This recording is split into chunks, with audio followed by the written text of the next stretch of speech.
we will begin. All right, I don't know of any special announcements for this week. Do any of you have any questions on anything we've covered so far? Now, my wife was reading me off her phone or iPad or something, was it yesterday afternoon, or I believe it was. She said, it says here that students in courses that use lecture capture usually do not as well as those students who don't have lecture capture, and they attributed it because students think, well, I've got it, I can watch it anytime, and then fail to watch it. So their attendance is good and they don't follow up. Please don't prove them right. Be the exception to the rule. I do it because I hope this is going to help you, not hurt you. So we'll go from there. All right, if no questions, let's move on to quotient rule. When you're differentiating, take a derivative of some functions and difference functions, just take them just as you normally would. The sum of the derivative of a sum or a difference of two functions is the sum of the difference of the derivatives of those functions. The products, though, do not follow that rule. You have an added problem there, is the derivative of a product of two functions is, and you can say it either way you want to, the first times the derivative of the second plus the second times the derivative of the first. Quotient rule, a little more involved, okay? As you might guess, quotients can be somewhat of a problem. Well, here's the theorem that states the quotient rule. The quotient of two functions, f and g. Now, these have to be differentiable functions. If they're not differentiable, hang it up. You can't take the quotient, the derivative of quotient of two functions that aren't differentiable, or if one of them isn't. So both of these have to be differentiable functions. And f and g is itself differentiable. The quotient is at all values of x for which g of x is not 0. Because if g of x is 0, the function's not defined. Okay? Even though g of x is defined there, the quotient function is not defined because your denominator is 0. So we have to exclude those values of x that would make the denominator 0, just as normal.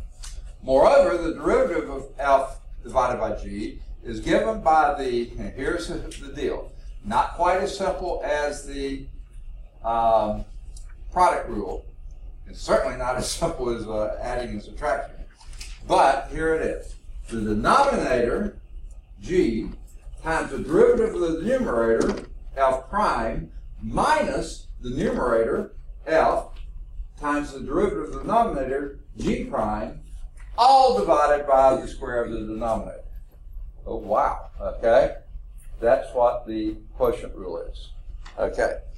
Now, I think I told you before that we have some good friends from India, and I've tutored probably all three of the boys in various things. But I remember Samuel, the oldest, I was tutoring him in calculus, and he had already had it, but he was studying in India. They have these big comprehensive exams that you don't get your degree unless you pass the big exam.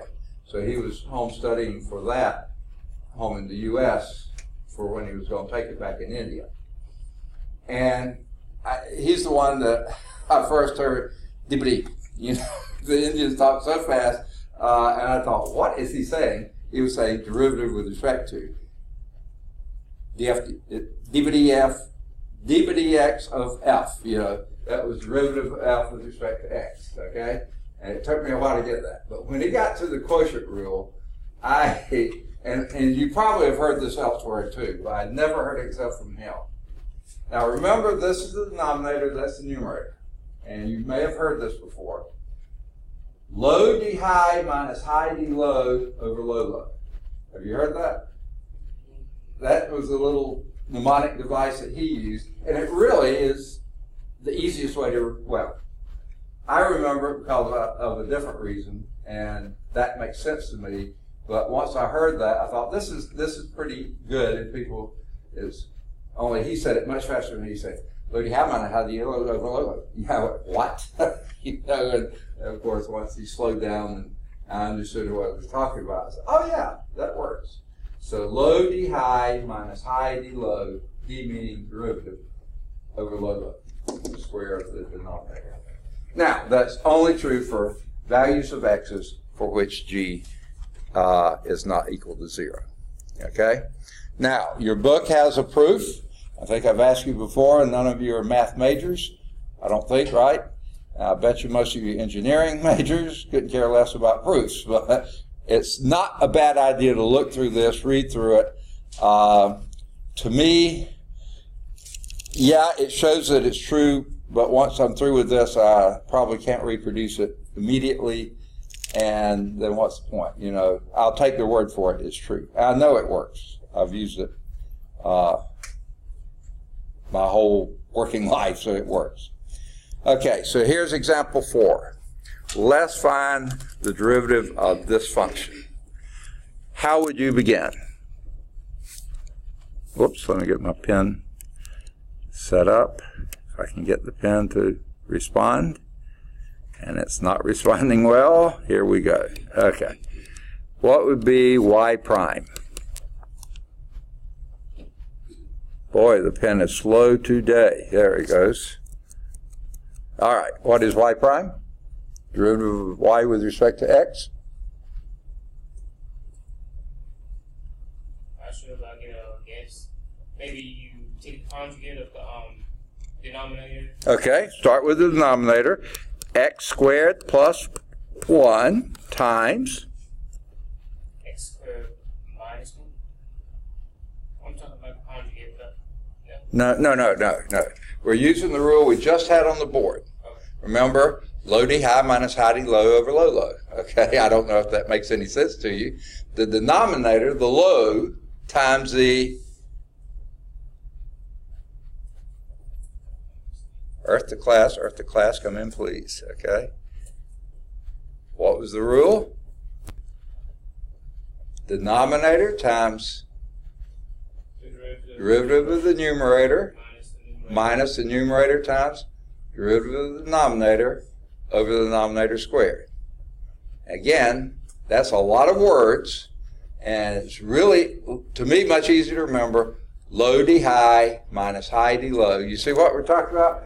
Low is the denominator, low derivative of the high, the numerator on top, minus high d low over low low, the denominator squared. Okay, I don't know. You may not find that helpful, but a lot of students seem to. So what's next? You gave me low, x squared plus 1. What's the next part? 5. Derivative of the numerator is 5. Next? Minus, very good. 5x. Okay, 5x minus 2, that's high.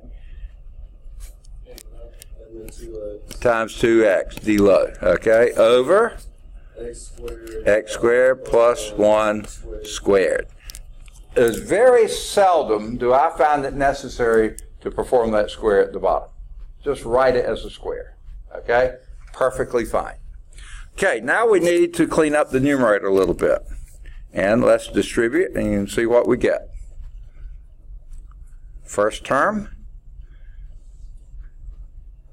Help me. You did 5x squared. 5x squared Plus 5. minus 10x squared. 10x squared. Say again. Minus 4x. Minus times minus is Plus 4x. plus 4x. Good deal. Okay. All over, leave it squared, x squared plus 1 squared. Okay. Now what? You get basically 5x squared plus 4x minus. Okay. How did you? Okay. Yeah. And what does that yield? Over x to the 4th plus 2x plus 4. Okay, I can't hear. Sorry, a little louder. Okay, the answer is going to be 5x squared Oh, okay. You got a plus here and a minus there. That's a minus 5. minus 5x squared. I took the opposite. Reversed it. Okay. Oh, and you're going to put the minus sign out front? I took the minus sign out of the 5x squared. And, I made that 4x negative. okay. So you're going to have to pull a minus sign out in front of it all. Okay. That's what I did. Right, okay. I'll do it in 2 steps, what he did in 1, okay? Minus 5x squared plus 4x and then plus 5 over x squared plus 1 squared. And then because I really don't like leading off with a minus sign either, and I like having in decreasing order of power, which is sort of standard, so we will do what he did. Pull the minus sign out front, make the whole fraction, the whole rational expression negative, and make this 5x squared minus 4x plus 5 over x squared plus 1 squared. Is that what you did? Okay, perfect. Good deal. If you can see to do it in 1 step, please do. I'm with him. I sort of like to write as little as possible. You must be awfully lazy. Okay, so I am too. So writing it like that.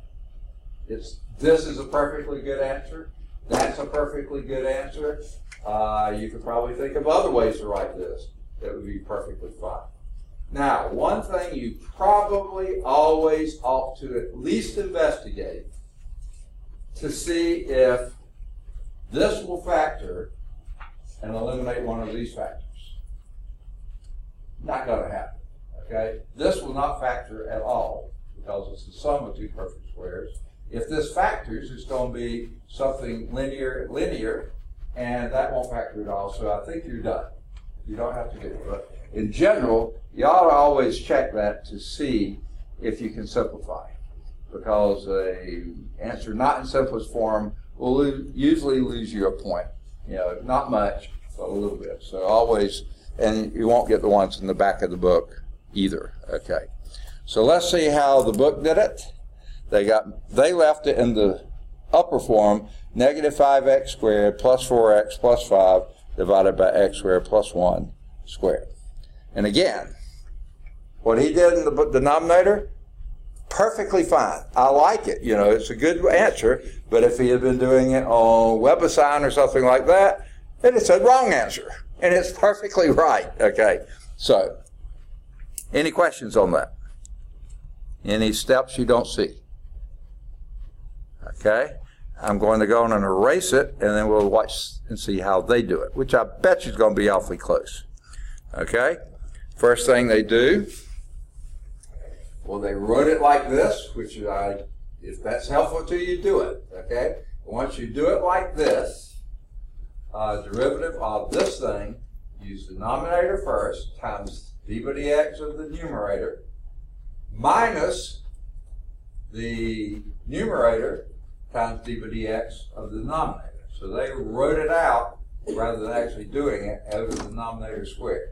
And again, leaving that in squared notation. Okay? No reason to take the time and effort to multiply those two that binomial times itself. Okay? And then just like we got in 1 step, they did in 2, x squared plus 1 times 5, the denominator low times the numerator, derivative of the numerator, d high, minus the numerator, 5x minus 2 times the derivative of the denominator, 2x, all over that. And then next step, 5x squared plus 5 minus, and they put it in parentheses to keep from making sign errors, okay? And that'd be minus 10x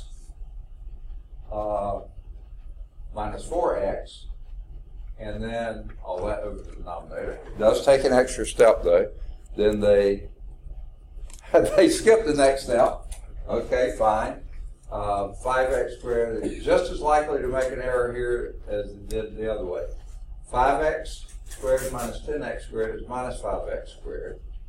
This has no x term. This one does. Minus times minus is positive 4x, and plus 5 over the denominator squared. That's all they got. Any questions? So there's different ways you can approach it. You approach it the way you see best, that you understand best. Does that make sense? Any questions on any of the steps? Okay. Let's see. They skip example 5. They skip example 6.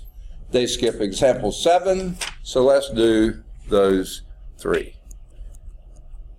Do you find it advantageous to do those? Because to me, they're the harder examples, and yet they skip them, okay? So, yes, exactly. This one is not just asking for a derivative. It's saying, find an equation of the tangent line to the graph of this at a certain point, which is 2 different levels of operation beyond what the first one was. So we want the equation of a tangent line, that's what we're looking for. Okay? To the graph of 3 minus 1 over x over x plus 5. And then quite a more complicated rational expression as well. At the point 1, negative 1. Oops, I wrote it backwards. Negative 1, 1. Okay. Now, time out. Okay? Cynic that I am, before I'm going to proceed to try to do what they said here, I want to make sure that point is on this line. And if I hadn't caught myself there and had the minus signs in the wrong place, then I could have been doing the problem that doesn't have an answer. It's completely ludicrous. So let's first see if this point is indeed on that fits that equation. So how would you do that? Say again? Plug in negative 1 for x. So it would be 3 minus. Plus 1. Okay, 3 minus a minus 1, which is 3 plus 1, which is 4, divided by negative 1 plus 5 is 4, and a negative 4, so that would be 4 over 4. Yeah, 4 over 4 is 1. Yeah, exactly. Okay. 4 over 4 is 1. Good. If you can do the math, that helps. Okay. So it's we indeed that point is on that, does satisfy that function at that value. Okay. So next question: how are we going to find the equation of a tangent line? Derivative. All right. Good answer. Take a derivative. Okay. So let's do f prime of x.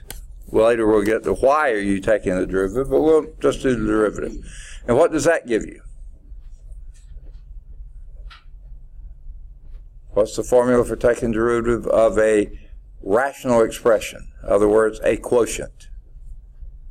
G of x times f prime of x minus f. Okay, so the denominator, which is x plus 5, times derivative of the numerator, which is 3 minus 1 over x, but you can make okay, but derivative of that. that's going to be Okay, time out again. I want to take that numerator and rewrite it as what? 3 minus x to the minus 1. Far easier to take the derivative of an exponential notation than it is rational notation. Okay? Take that. Now take the derivative of that. And what do you get? You get negative x Negative minus 2. x to the minus 2 with another minus sign, isn't it? If I wrote the problem right, you have the minus sign here and a minus sign here, so minus 1 times minus 1 is plus 1, right there, times x to drop that by 1 to the minus 2. Do you agree or not? Okay, so there's your first part, low d high. What's next? What's next? ID low. Heidi low. Except what? There's a sign in there.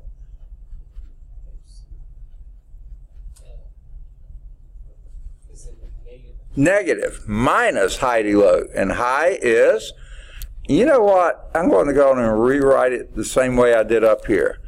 3 minus x to the minus 1. I may regret that. And what's D low? 1, exactly. Well, then I think I can handle 1, okay? Well, I thought I could. There we go. Okay. The derivative of the denominator is indeed 1. Okay? You gotta put the g x squared. Yes, you got to, that's your numerator, your denominator is x plus 5 squared. Okay? Now, we got a lot of simplification to do here. Let's distribute this. What's x? I don't know. You tell me. Do you do these kinds of operations better if you write this as 1 over x squared, or do you do it better with exponents? Whatever floats your boat, okay? Can you do it like that? What would that give you? X minus 3. X to the minus 1. Is that what you're saying? Okay. The first one is x to the minus 1. Next, 5x. plus 5x to the minus 2 minus, let's leave those parentheses off. They're not really adding a thing to it. Okay. Minus 3. What's next? Minus x. Okay, watch those signs. Plus, what are you saying? X to the minus 1. Okay? All over x plus 5 squared, right? Now, how do you simplify that?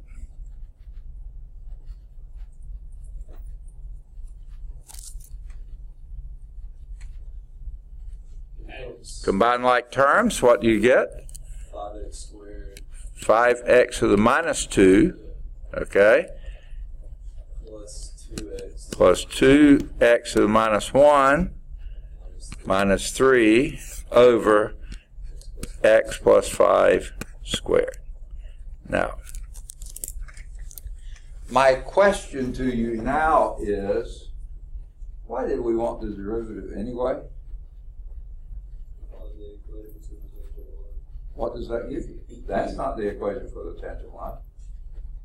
How does this help you find the equation for the tangent line? What do you get from the first derivative of any function at any point? Second, the slope, exactly. So how do we find the slope of the line we're looking for using that? Plug in what? -1 for x. Absolutely. There's the point we're interested in. We'll plug in -1 for x. Now, in this case, I think I really want to rewrite that in rational notation. That would be 5 over x squared. You tell me the rest. Plus 2 over x 2 over x minus 3 over x plus 5 squared. Okay? So let's plug in x equal -1 to see what we get. When you plug that in there, what do you get?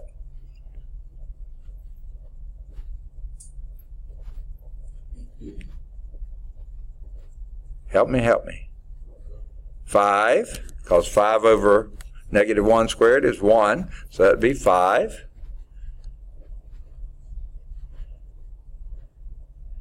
Next. Second. -2. Next. -3. Can we stop right there? What does that add to?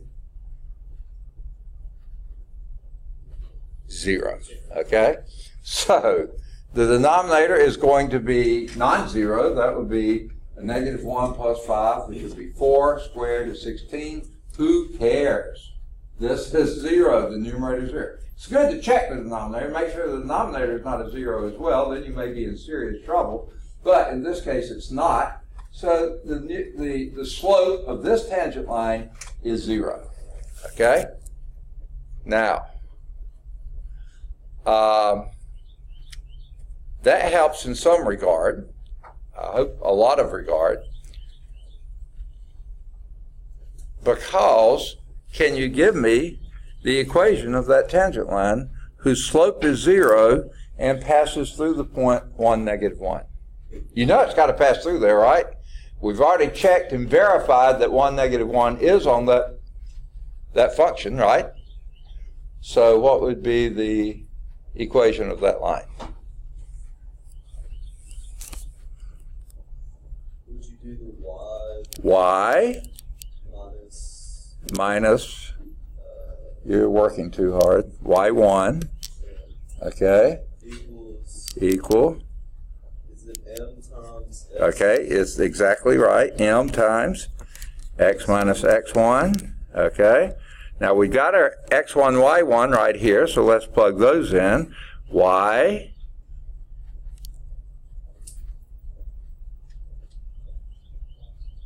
minus 1 equal 0. Okay. Well, I didn't even need to do the x minus x1 because we found out our slope was 0. This is our slope. This 0 over 16, which is 0. And that's your slope. Okay? That's why we took the derivative, to find the slope. You could, if the denominator was 0, you'd be in trouble because we hit 0 as opposed to... Yeah, 0 is not going to give you a very good slope. All right? As long as that denominator is not 0, you're fine. If that numerator is 0, usually the slope is 0. Okay? So what does this give you? What's the equation of that tangent line? Y is equal to 1. Okay? Like I said, you were working too hard because if you know the slope is 0 and this goes through the point negative 1, 1, it's got to be y is equal to 1 because y is equal to 1 everywhere if it's a 0 slope. So as soon as you see this, you could have gone right from here and said y is equal to 1. But it's not bad to work too hard. I mean, work, okay? It's in fact usually a pretty good thing. But in math, I think it's, well, never mind, we won't get into that. So what do we get? Y is equal to 1. That's what they got to. Good for them. Any questions on that? See how that worked?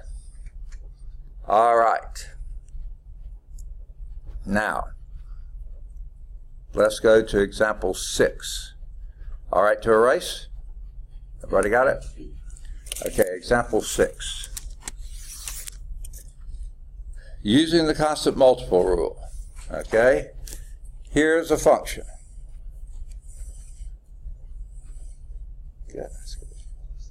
Okay. Y is equal to x squared plus 3x over 6. Okay? Question to you. How would you take the derivative of that?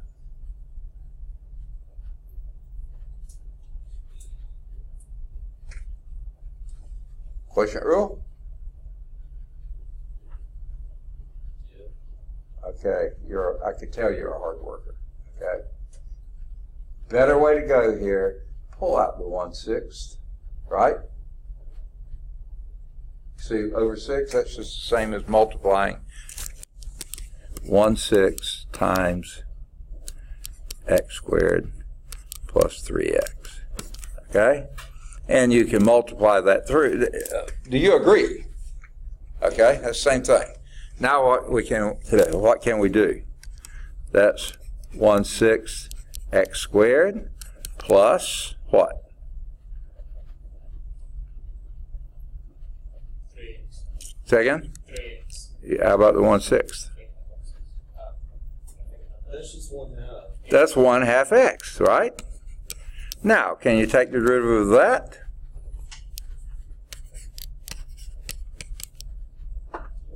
What is it? It's going to be 1/3 x plus just 1/2. Now, wasn't that a little easier than doing low d high minus high d low over low low? You know, you can do it. It works. Let's do the quotient rule. Okay. Let's do y prime using the quotient rule.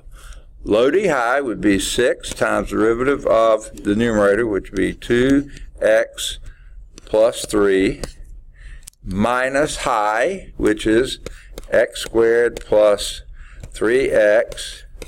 What is derivative of the denominator?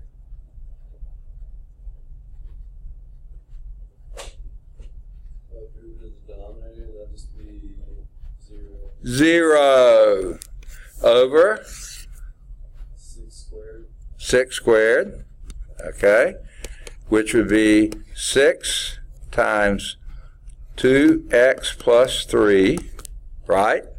Now, you might say, why didn't you distribute? I'm lazy. I didn't want to yet. Because this term is completely 0, because 0 times anything is 0 over 6 squared. Well, this 6 will cancel out one of those 6's, and that gives you 2x over 6 plus 3 over 6, which is 1/3 x plus 1/2, which I think is the same thing we got. Okay? So, why go through all that if you can factor out the 1/6 and then just do the power rule, right? That's the constant multiple rule. Pull that out. Okay? You can do it either way. As long as you don't make any mistakes, you should get the same answer, the right answer. Okay? But, my advice, be a little lazy. Find the easiest, simplest, least error-prone way to do the problem. Is that all right? Okay? It's all right. Okay, leave it a minute. Okay.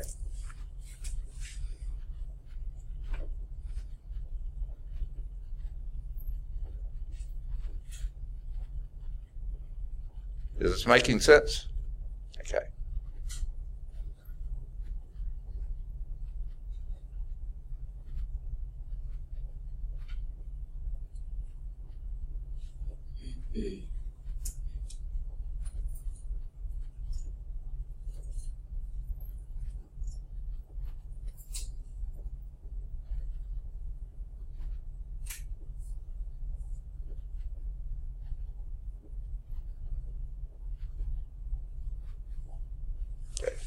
Everybody got it?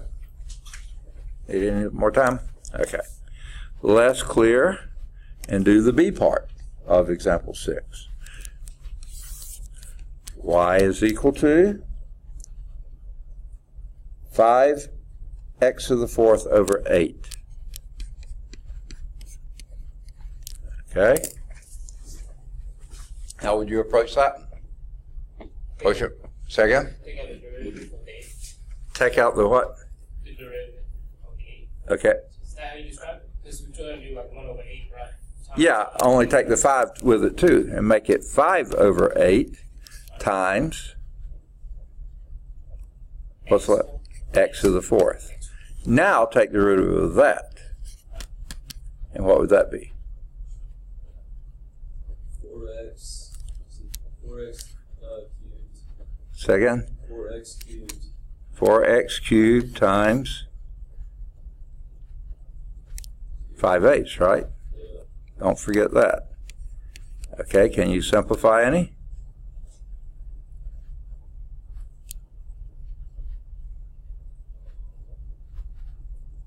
You can multiply that 4x cubed by 5/8. Okay, and what does that give you? 20x cubed over 8. Over 8. Okay, I can tell you're a very hard worker. That's good. And what can you do with that? You could simplify it down. How? Give it to 5 over 2. 5 X over 2x cubed. Perfect. Okay? Or you could have done that right up here. 4 will go into 8 twice, and that would be 5/2 x cubed. Either way, works perfectly well. Or when you're just multiplying here, 4 times 5/8, or go to 8 again, just do it kind of in your head. That would be 4 times 1/8 would be 1/2. That would be 5/2 x cubed. So however you get there, this is perfectly fine. A little long, but it's perfectly correct. As long as you do all the steps right, you're fine. It's not good to leave it in an unsimplified form.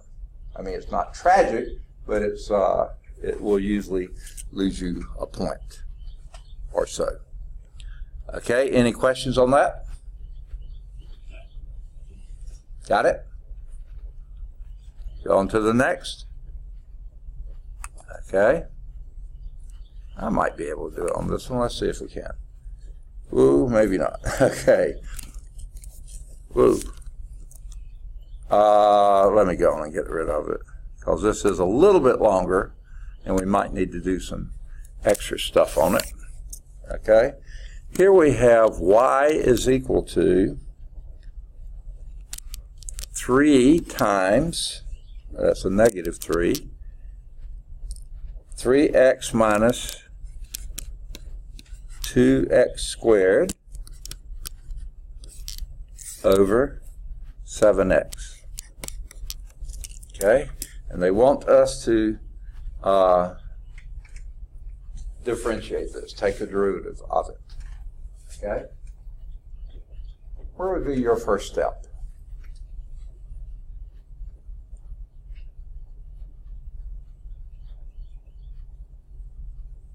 I'll just set up a quotient. Quotient rule. He loves the quotient rule. I can tell already. Okay? When I see something like this, I say, 1 over 7x. say again? 1 over 7x. Okay, yeah, you can do that, but the thing is, when I see this, I say, wait a minute, we can do something with this. And what would that be? Pull out an X. Yes, we can pull out an x, so why don't we do that? Okay, that would be minus 3 times x times what? 3 minus 2x all over 7x. And now what can we do? Say again? Divide out an x. Perfectly good, okay? And that would be minus 3/7, pulling out the fractional form, times 3 minus 2x. Now let's take a derivative of that. If this is your y, that's ugly, isn't it? Okay, what we're looking for now is y prime. And what would that be?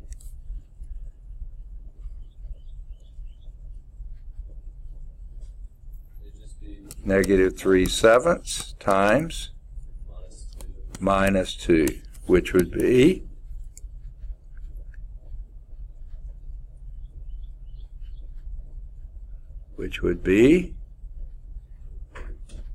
a little louder.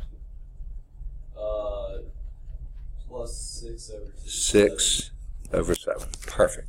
You know, I forgot to check the last one, but it was right. 5/2 x cubed, and this is 6/7. Okay? Now, again, quotient rule will work perfectly fine, but a little bit of simplification on the front end makes the whole problem a whole lot easier. Okay?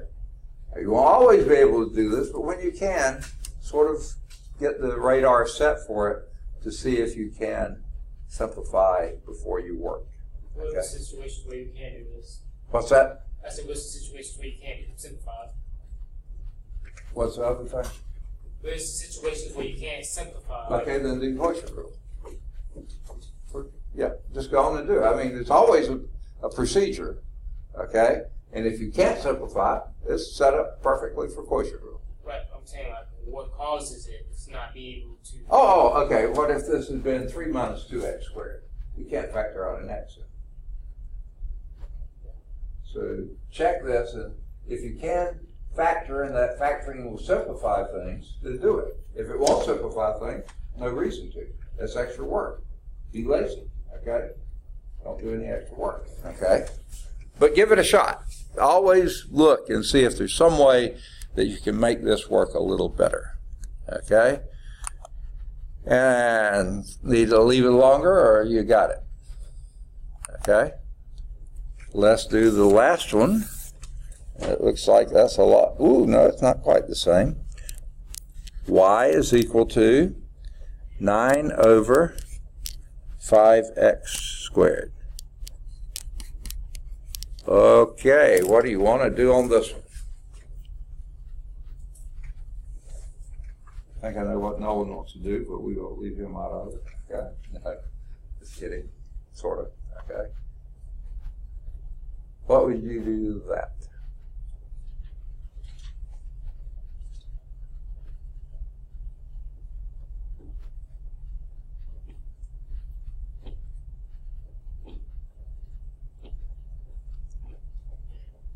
If this was before we had the quotient rule and you knew what it was, I bet you would have jumped right on what this would be. Maybe, maybe not. First thing that comes to mind. Second? Okay, I like it.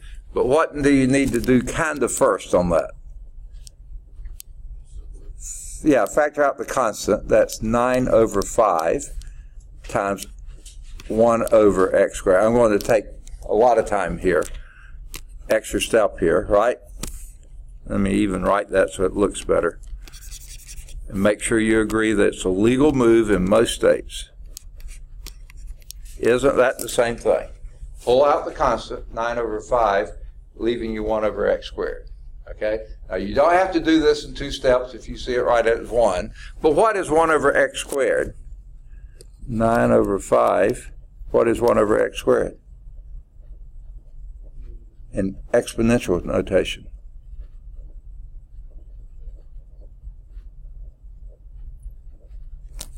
Get that out of, if you can, get it out of the rational expression into exponential notation. X to the, say again? To the negative 2, exactly. Right?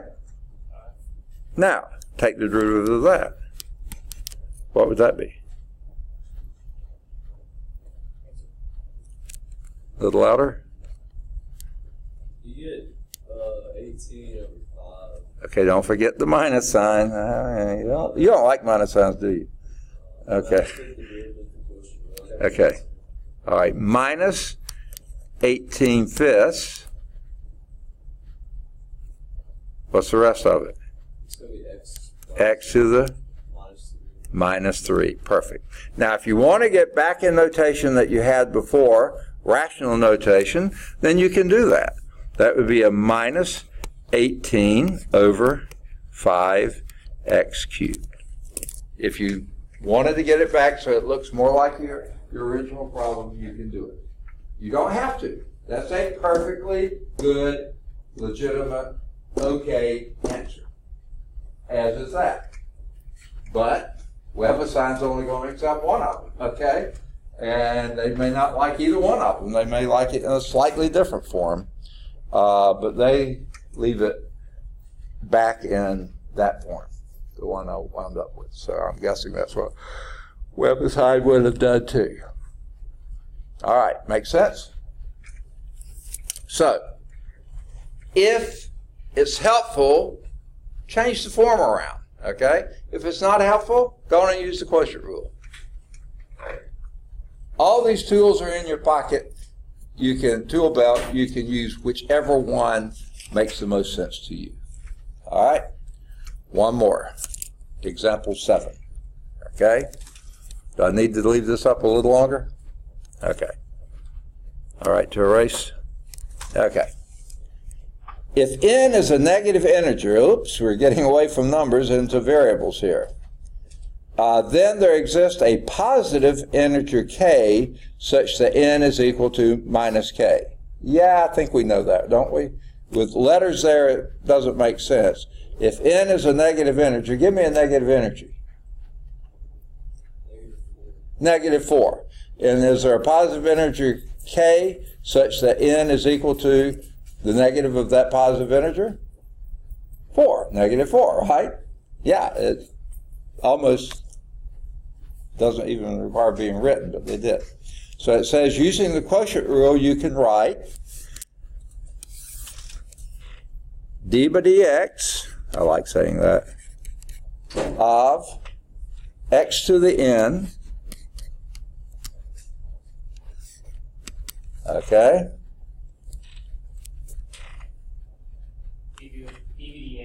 okay, I can't read this book.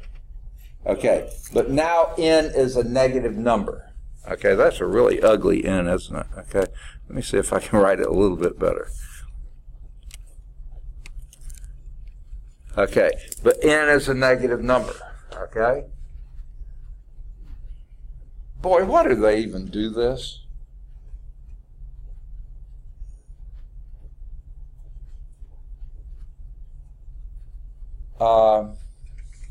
I guess it's because back when we did the power rule, we didn't include negative numbers. But I think we did. We've been doing negative numbers. So what they do is go back, if n is a negative number, they rewrite this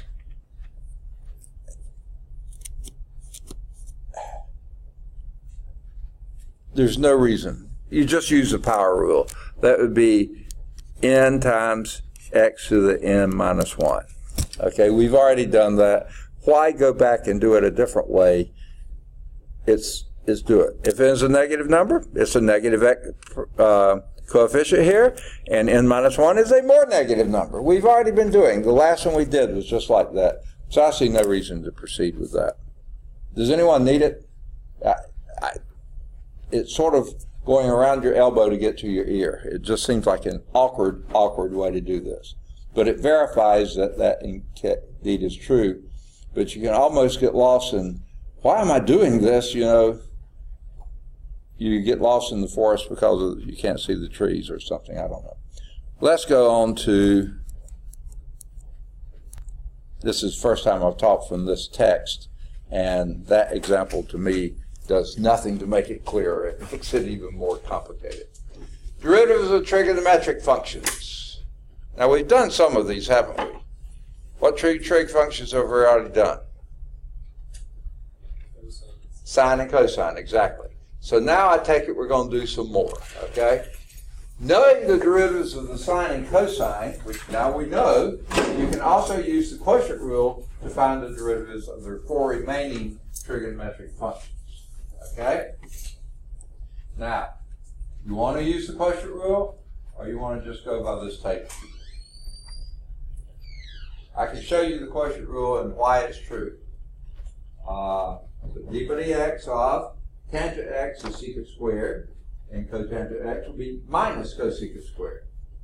D by dx of secant x is secant x times tangent x, and cosecant x is minus cosecant x, cotangent x. And let's just go back and write the one we already knew right above this. What is d by dx of sine x?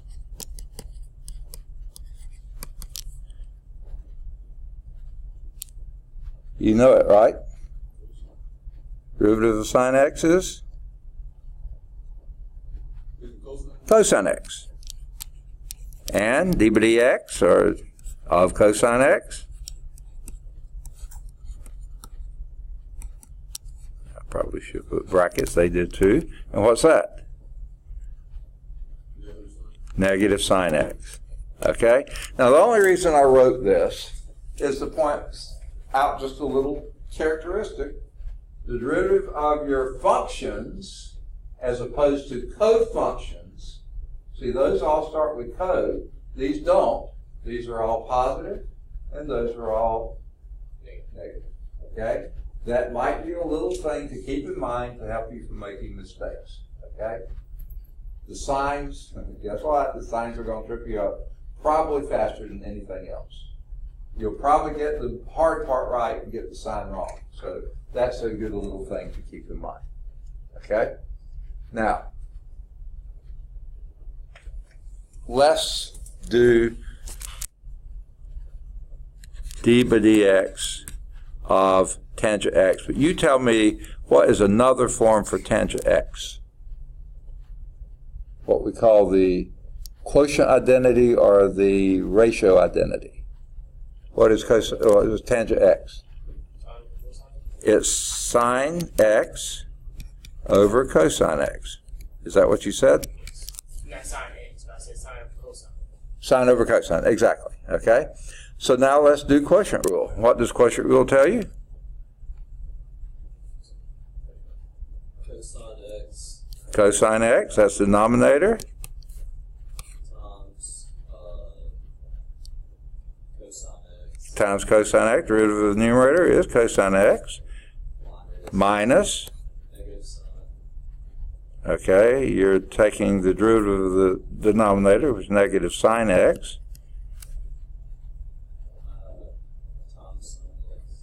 Times sine x. times sine x. Okay. And that would be over cosine X squared x. Okay. So, your numerator becomes cosine squared x, right? And minus times minus is, say again, plus, that minus. say again, I see what you're talking about. Minus. minus times minus is plus, right? Sine times sine is sine squared x, I can't write, over cosine squared x. Okay. And what's cosine squared x plus sine squared x? 1, exactly, over cosine squared x. And what in the world is 1 over cosine squared x? Let's just see. That's secant squared x. And that's exactly what we got there. Right? Okay? And you can do the same thing here for cotangent being cosine over sine. Go through the same thing. Then you're going to wind up with a minus and a minus, which is going to be minus 1 over sine squared, and that's going to be minus cosine. That's going to give you the same thing. Okay? With a minus sign. All right. You want to do secant 2 just for funsies? Okay, what is secant x? D by dx. And what is secant x? In terms of sines and cosines.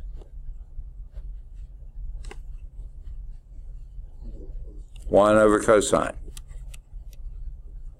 Okay. Now, let's do the quotient rule here. And what would that be? Second? Cosine x times 0. Okay, I think I can do that one. Next. Minus 1 times. No, derivative of cosine. Right?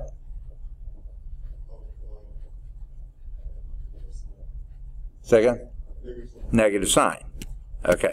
Everybody see what we're doing here? It's low d high. Low is cosine x on the derivative of the numerator is 0. Minus high d low, derivative of cosine is minus sine, over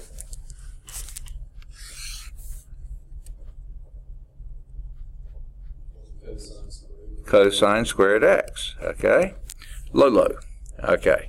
I'm going to erase the upper one because I didn't allow for enough room. So we already got this one. Can I erase it? Is that okay? Everybody get it? Okay. And then I should have brought this up to that place, but I need this space over here is what I need.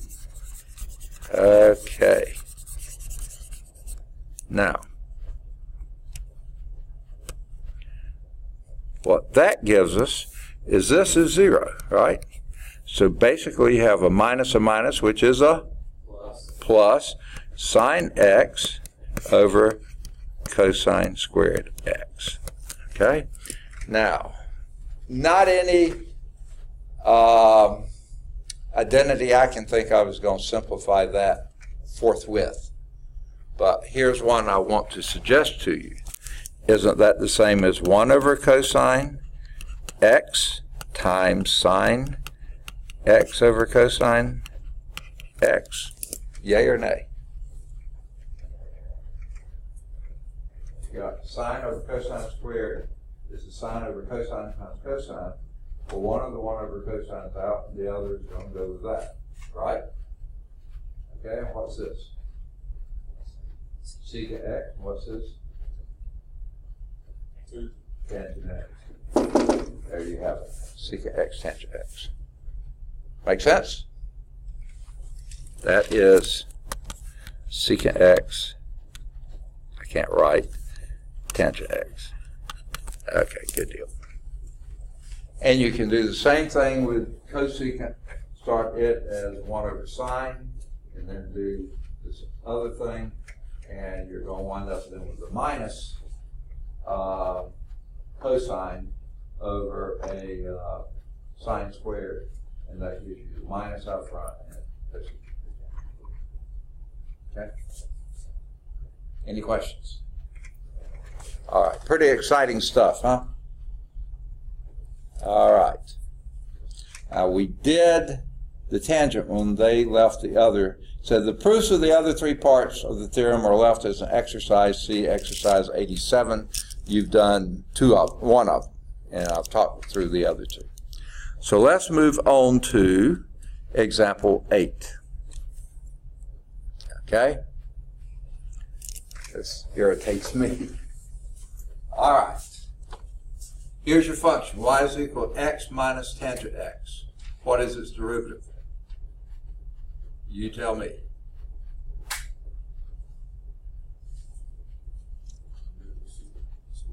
Say again?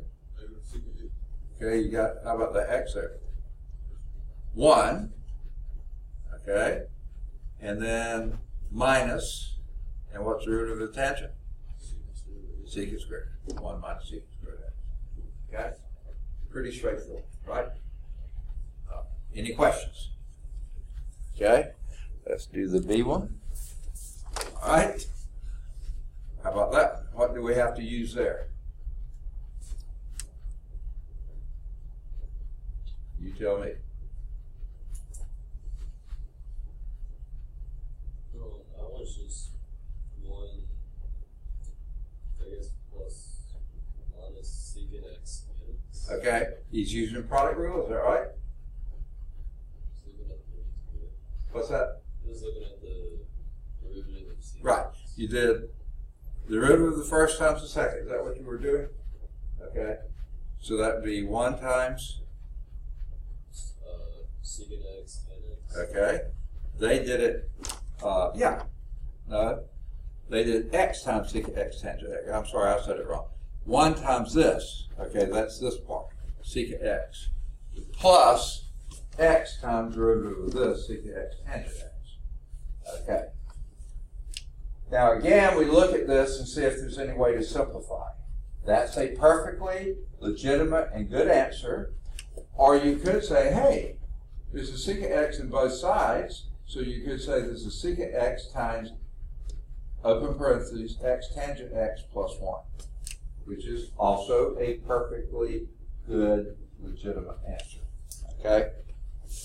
And I guess they do that on the next line. Yeah, and there they do it. Here they factor out the secant x and leave you, and then they switch sides for some reason, 1 plus x tangent x. There's no reason why they switch sides, but it's fine, no problem. But I bet you, okay, I bet you if you had done this in WebAssign, you would have had, and the way I said it, x secant x times x tangent x plus 1, it would have said wrong answer. Whereas that's a perfectly good answer.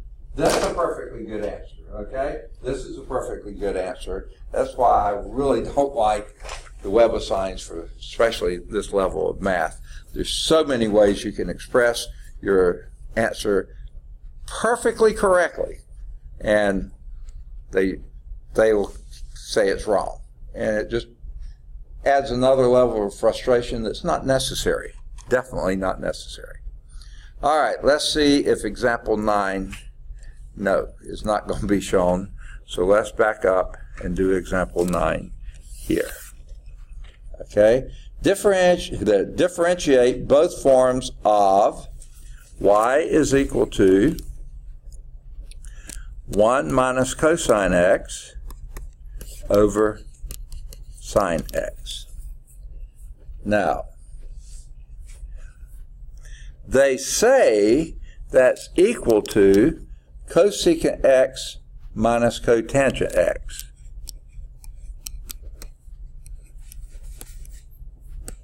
Okay, is that even true? Well, let's see.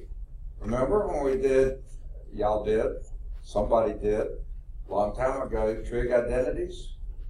And if that had been given to you as a trig identity, how would you go about verifying?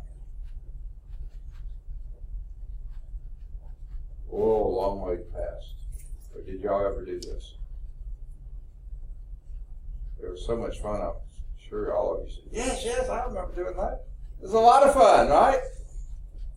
Okay? Here's how I would approach a problem like this. I would say, write these in sines and cosines. What would cosecant be? What is cosecant?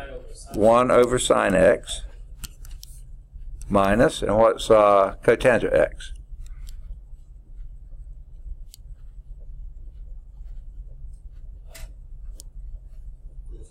Cosine x over sine x. Okay, hey, that's common denominator, so let's just write the numerators together. 1 minus cosine x over sine x. Yeah, that's the same thing. Okay, we just verified those are indeed identities, so it's two different ways of writing the same problem. Okay, so now I'm going to erase that. Is that okay? That was just to verify what they said was true. I'm a cynic. I don't want to take their word for it, okay? So that's true. Now, let's do the derivatives both ways, okay? First, let's take the derivative of the first one. Y prime of that first one. Now there, I can't think of any way to do this one except by what? Quotient rule. And what would that give you?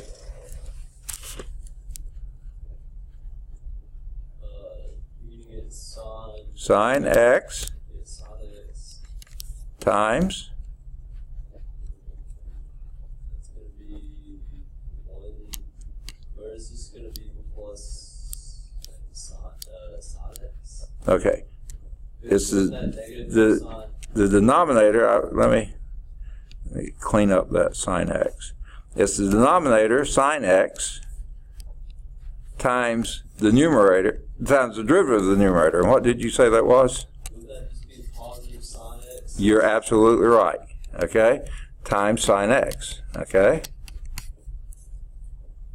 That's the first part. Minus. Cosine x. Okay, you got to do the whole thing, don't you? Well, I was doing the g of x. Huh? I was doing the g prime of x, which would be cosine times. Oh, okay, got it. You're doing the, yeah, okay. Cosine x, that's from the denominator, times 1 minus cosine x from the numerator. Got it. Okay, I understand now. Over Sine x squared. Sine squared x. Okay? Now, I notice you keep saying sine x squared, and it's perfectly fine if you're doing sine x in parentheses squared. But if you just write it sine x squared, then you can't tell if you're talking about sine of x squared or sine. So if you got parentheses around sine x squared, that's fine. I just couldn't hear the parentheses. Okay. But yeah, I know, figure you know what you're doing there. Okay, what's that numerator?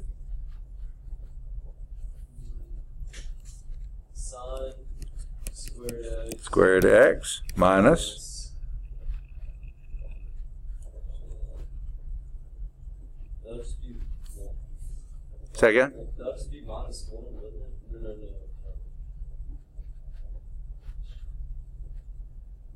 It needs to be minus cosine. That's minus cosine x.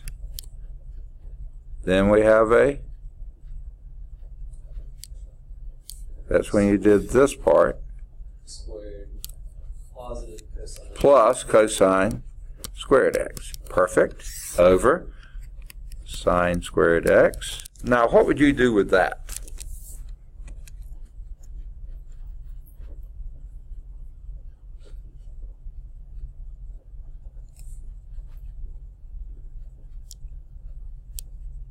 What would you do with that?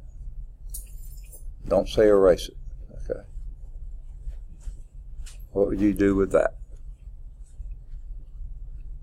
Try to factor out the sine 2x. Okay. Sine What? squared x. Okay, you mean make this, that over that would be 1 minus blah, blah. That may be okay. Here's another thing. What do those two add to? 1. 1. So it'd be 1 minus cosine x over sine squared x. Okay? Now, another way to express that is 1 over sine squared x minus cosine x over sine squared x. And this will be 1 over sine squared is 1 over sine squared is 1 over sine squared is, help me, cosecant squared, okay, minus, oh, this is sine, cosine over sine is,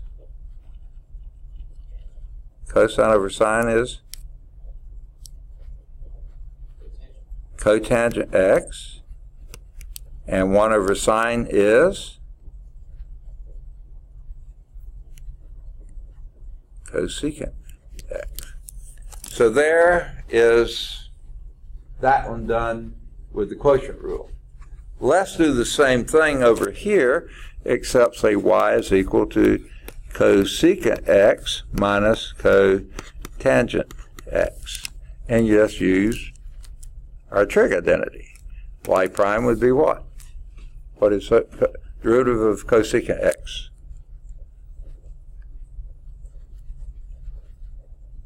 I know it was a long time ago, but derivative of cosecant. It's what? Negative, say again, cosecant x, cotangent x, and what's the derivative of, and then you got a minus, what's the derivative of cotangent x? Negative so it's negative is positive cosecant squared x. Okay? And if you take a look at that, this, just flip the form here, is the same as that. Right? And both of these, we could have factored out a cosecant x and say cosecant x times cosecant x minus cotangent x. Both of those. So if you like that form better, it's cosecant x times cosecant x minus cotangent x. However, okay. Both of those yield the same thing. I just assume leave it in those forms there. Let's see what the book did. They did leave it in those forms. Cosecant squared x minus cosecant x, cotangent x. Good deal. All right.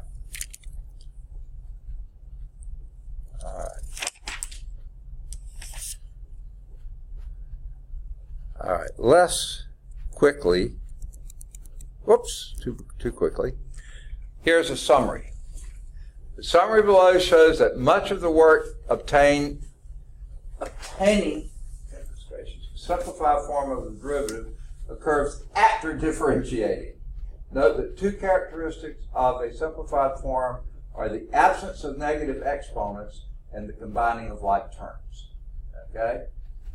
So, example 1 gave us this when we did our quotient rule. This was at least the numerator part of it, or whatever.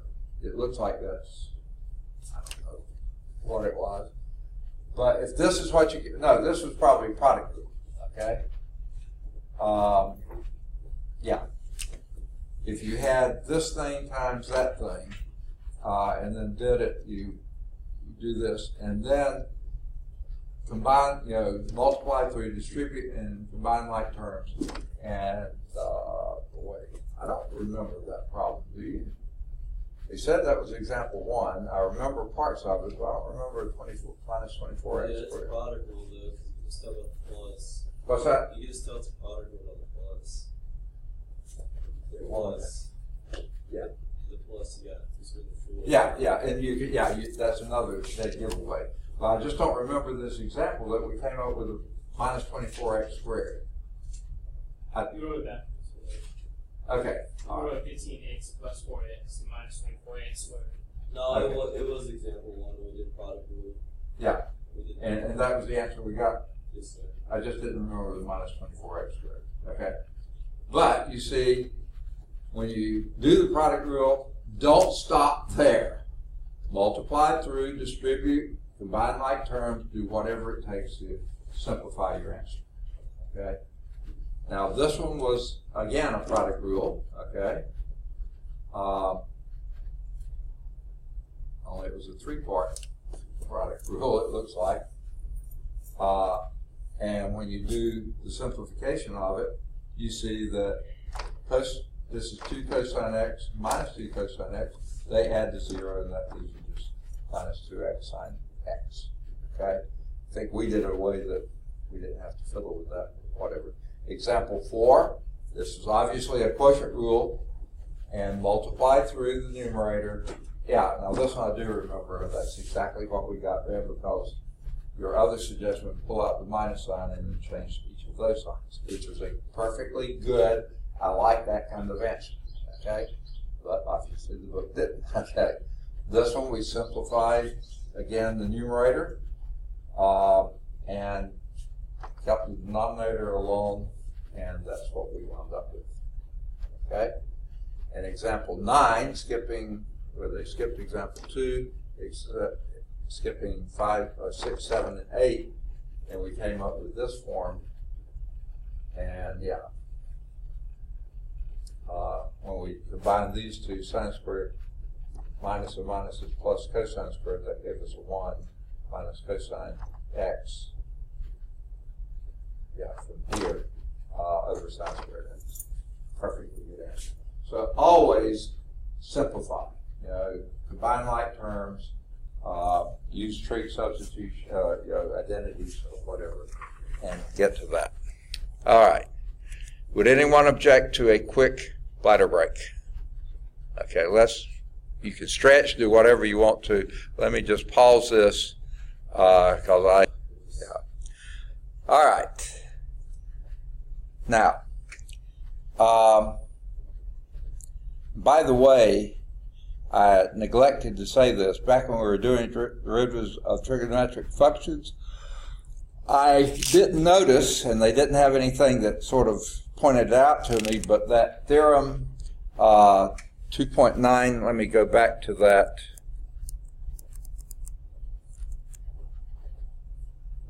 Yeah, let me clear my writing here. Okay, that theorem right there. In your text, if you've got the text, you'll notice there is a little, they have a name for it, what is that called? QR code or something like that? What do you call that? Is that correct? Okay, the QR code there in your book, that means you can do that to your smartphone and you're going to pull up from, I think it's,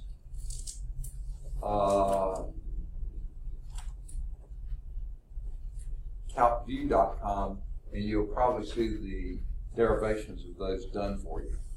Okay, so if you got a smartphone and your text, you can probably take advantage of it there. I was saying I didn't notice until I glanced back at it.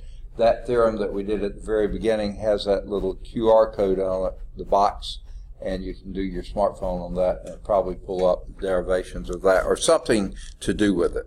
I should have mentioned it, but I was talking and didn't. Okay, we did that. So now let's move to higher ordered derivatives. Okay? And I hope this will make perfect sense to you. Just as you can obtain the velocity function by differentiating the position function, y'all remember that?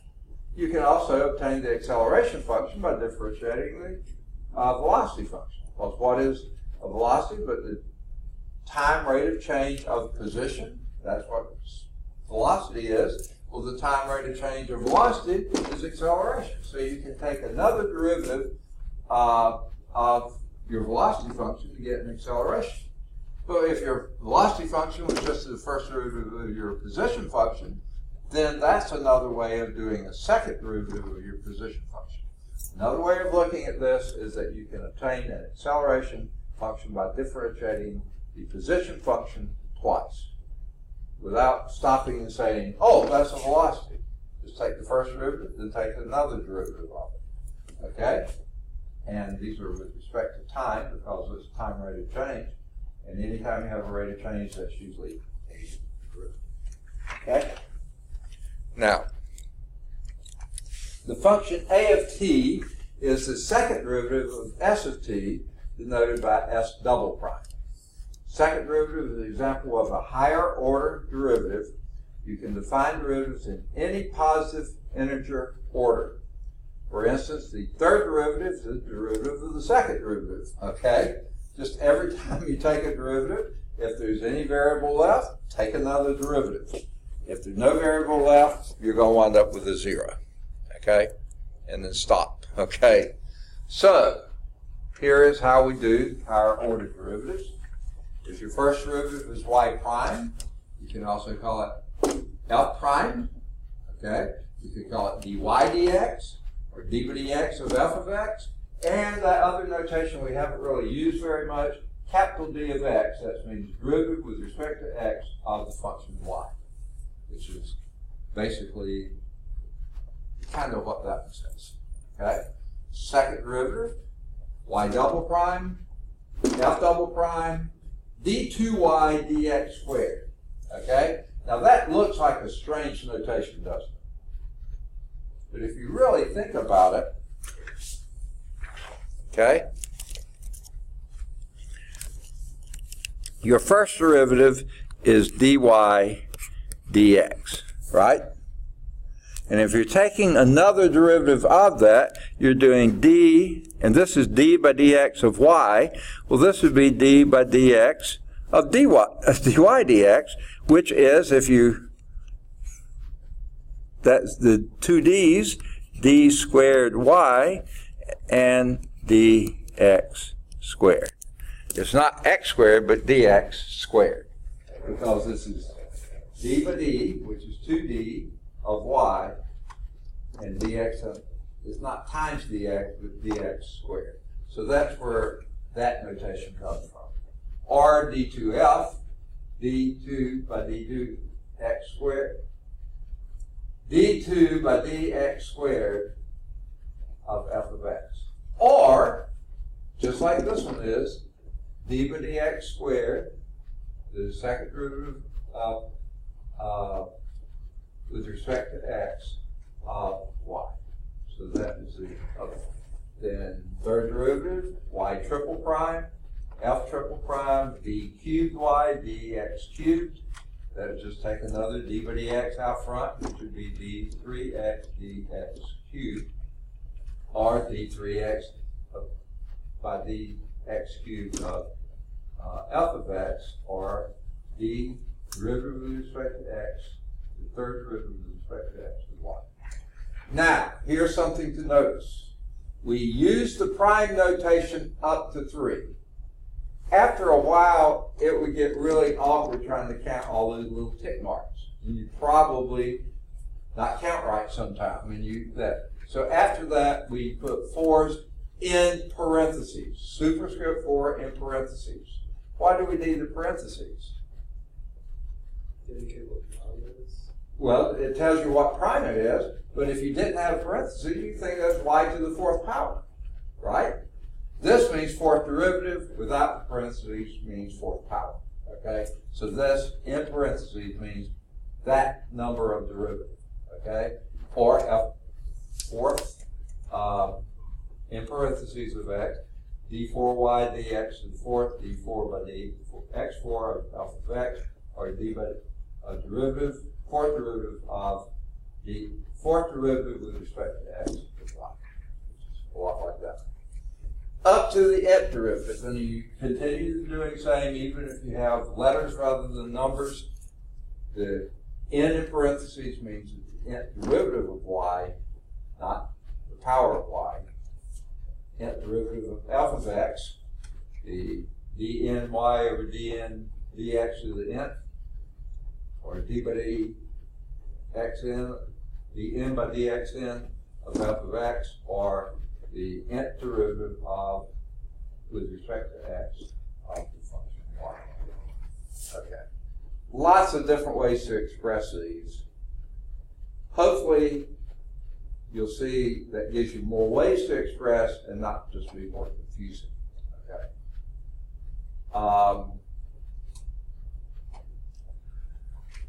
These are more shorthand. That's why I like them.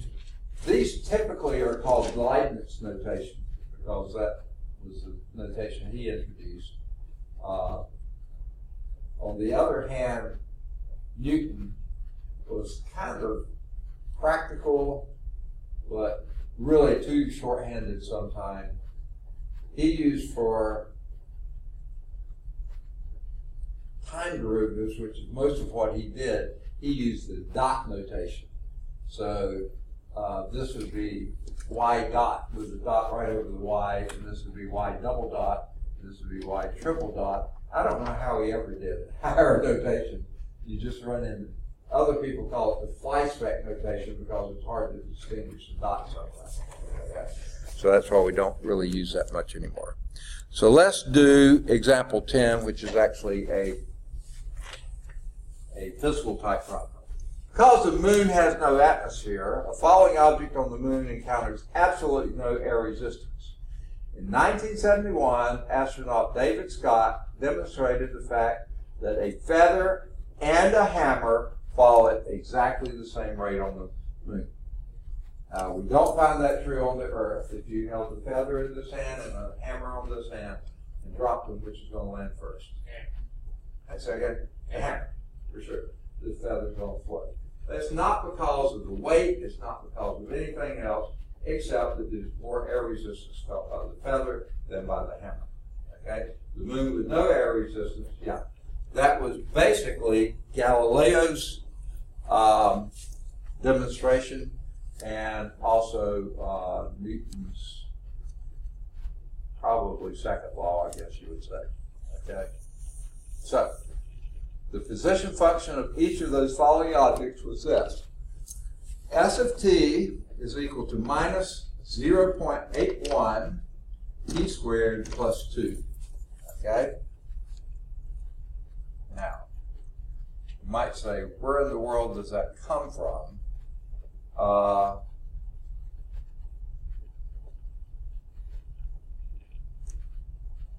Here's my first guess. My guess is that the acceleration due to gravity on the moon is about 0.9, okay? Because that squared would be 0.81, okay? That's just a guess right now. And 2, and this is in meters per second, because if you hold it right here, you're about 2 meters above the moon's surface. So I'm guessing that's where S of t is the height in meters, yeah. And t is the time in seconds. What is the ratio of the Earth's gravitational force to that of the moon's? Not well stated. Should be gravitational acceleration, not force. I know what they're talking about. And that's the next question. Okay? So,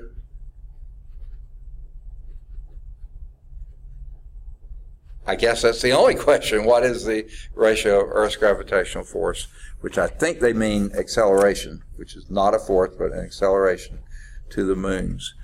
And from what we know before, 9.8 meters per second squared is the acceleration due to gravity on Earth. We'll call it GE, and G for the moon, from this equation here, 1/2, no, I'm sorry, that would be 0.81, not 0.9. That would be 1/2 of that, so that would be 1.6. I was taking a square, I should have been doubling it, okay? So this would be double that, because this is 1/2, double that would be 1.62 meters per second squared. So what is the ratio of Earth's gravitational force to the moon? That's 9.8 divided by 1.62. So, someone got a calculator? See what that is? Almost 6 to 1, isn't it? So you could say that I just did 1.62. I did the 9.8 divided by 1.62. Okay. You could say moon's gravity is 1/6 Earth's. Yes, exactly. Okay. I got 9.8 divided by 1.62. I got 6.049. Okay, that's pretty close to 6. Okay? That's with Earth on top. If you put Earth on bottom, then 1/6. Approximately. Pretty close. Okay? So yeah, that's why we say that. Okay? Now, I'm sure they're going to go into a little more detail than that. Let's see what they do. To find the acceleration, differentiate. Oh yeah, if it's acceleration, velocity, acceleration is the first derivative. Say again? When you do derivative, like, I'm taking physics, so like, Yeah. acceleration is the derivative of velocity. Yeah, exactly. So that's what they're saying now. And I didn't think of doing it. I just thought of the formula, 1/2 GT squared is what I did. Sorry, I'm thinking as a physicist. And if this is 1/2 G on the moon, then twice that would be G on the moon. And that's where I got that. I thought, why are they doing it? But here's how they're doing it. Calculus viewpoint. If that's to find the acceleration, differentiate that position function twice. So first, what's S prime? 1.62. Yes, negative 1.62 t, and you lose the 2. Differentiate again, S double prime of t is equal to negative 1.62, which is the value G. G for moon, okay? So I was doing it in my head, they did it this way. And G for Earth, we already know to be 9.8, okay? And both of these are in meters per second squared. So compare the two, take the ratio, you got it. Oops, let me erase mine so you can see theirs. Take the first derivative, second derivative, it's the acceleration function, constant on the moon, because S double prime is equal to minus G. The acceleration due to gravity on the moon is G is equal to, I would put an M down here, okay? That's supposed to be an M, okay? 1.62 meters per second, okay? And the Earth, they're not forces. These are accelerations. They just said it, okay?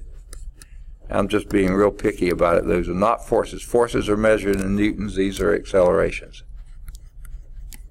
But this is a math book. What do they know? Okay.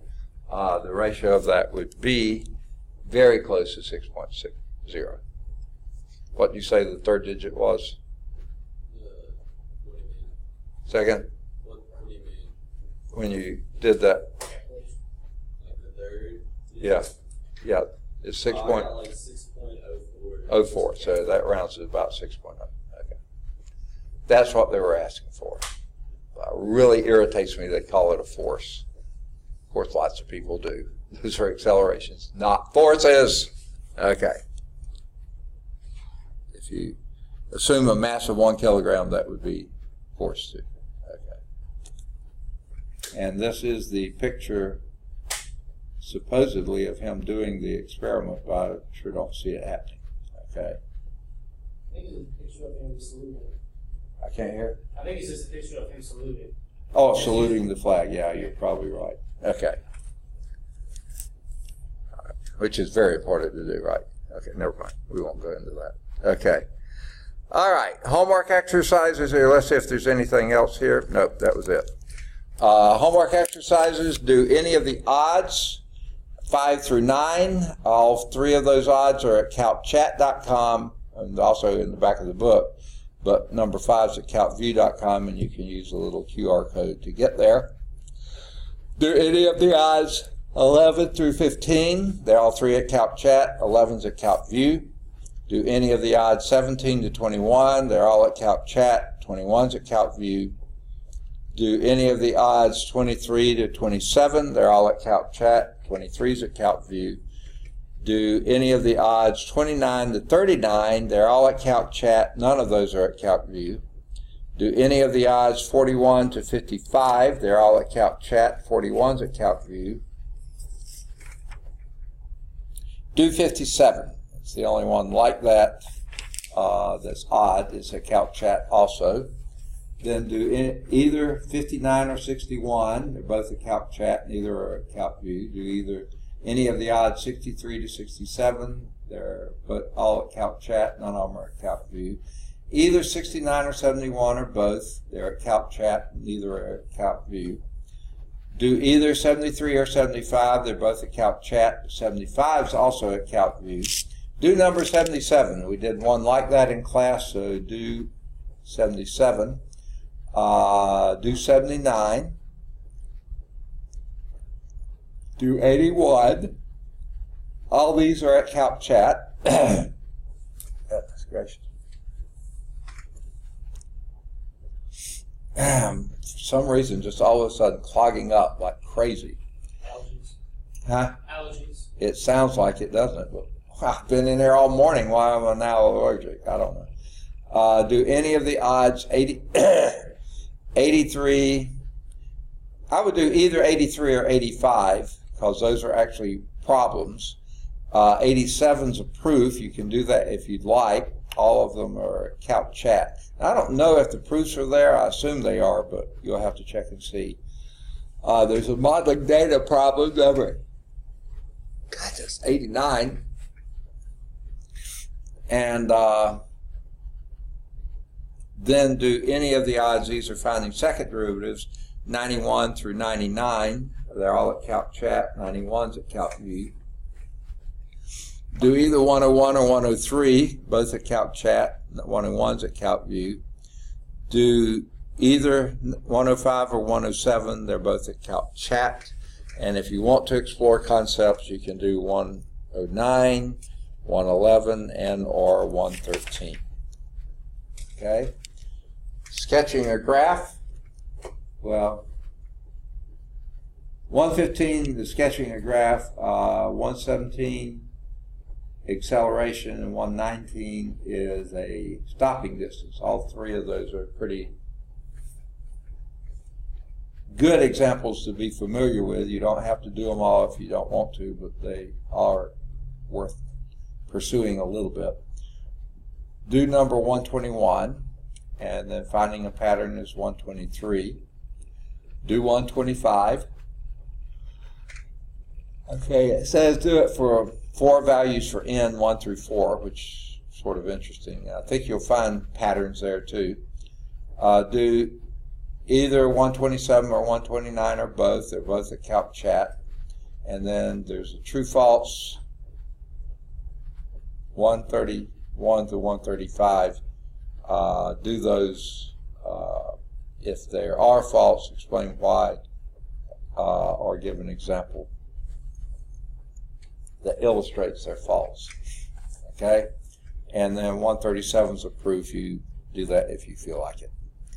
All right, any questions on product quotient rules? Okay, the next one is a rule you'll soon grow to know and love. because we do use it lots and lots. We do the others too, but this is another, and this is the chain rule. It's a key element in taking derivatives. And later, when you're integrating, you'll be undoing it using a variety of techniques, mostly integration by parts. Well, let's see. No, substitution probably uses it more. All right, so let's go from current slide. All right, we're continuing chapter 2, which is differentiation. This 2.4 is the chain rule. And here are our objectives in this section. Find the derivative of a composite function using the chain rule. And I don't know if you recall back in pre-calculus, I assume you had pre-calculus algebra at some point, they introduced that as another way of combining functions, composite functions. At the time you said, why? Why mess with this? You know, I've never seen this before. You probably didn't use it again. This is where that comes into play. Chain rule, thinking in terms of composite functions. We'll find derivatives of a function using the general power rule. Okay, we've been using power rule. We'll generalize it. Simplify the derivative of a function using algebra, which I think we've been doing all along, but now we've got another rule to use. And we'll find the derivative of a trigonometric function using chain rule as well. And other transcendental type functions as well, hopefully. We have yet to discuss one of the most powerful differentiation rules, the chain rule. Chains are strong. It's a powerful rule. Okay. This rule deals with composite functions and adds a surprising versatility to the rules discussed in the 2 previous sections. Wow. Okay. For example, compare the functions shown below. Those on the left can be differentiated without the chain rule, and those on the right best differentiated with the chain rule. Okay? This certainly power rule takes care of that without any problem at all. This one, however, that's a composite function of a square root function and a squaring function, with an addition function thrown in there as well. So that's a chain rule situation.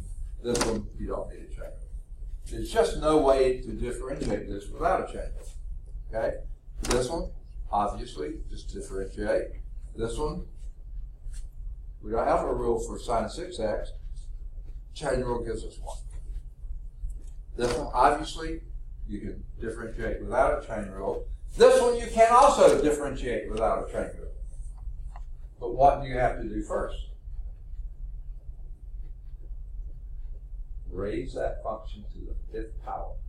That means multiply 3x plus 2 times 3x plus 2 times 3x plus 2 times 3x plus 2 times 3x plus 2. Get your polynomial, then use your polynomial rule. Guess what? Chain rule's much shorter, easier, the size gets to the point. So hopefully you'll learn to love the chain rule because it shortens things for you big time.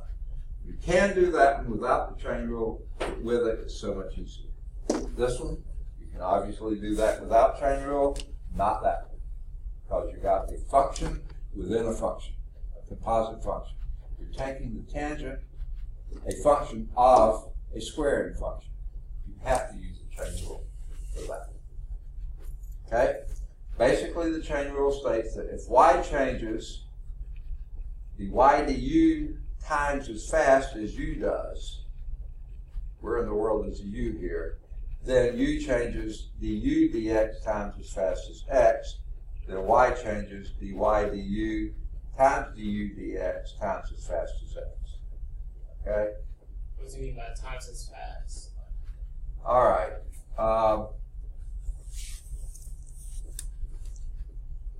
Let's say that you had some function, y is a function of u, but u is also a function of x. Okay? Now, let me see. So y equals u. Okay, like this. Okay? If you're turning this crank here, okay, this is axle 1, and this has a radius of 1 unit. Okay, turn that. You turn it one time around, and frankly, I don't think of this as being, and it really is, as a ratio of radii. I think of it as a ratio of teeth. Okay, count the number of teeth here. You turn that one time around. That's how many teeth you moved here. That only gets you a third of the way. Let's just see.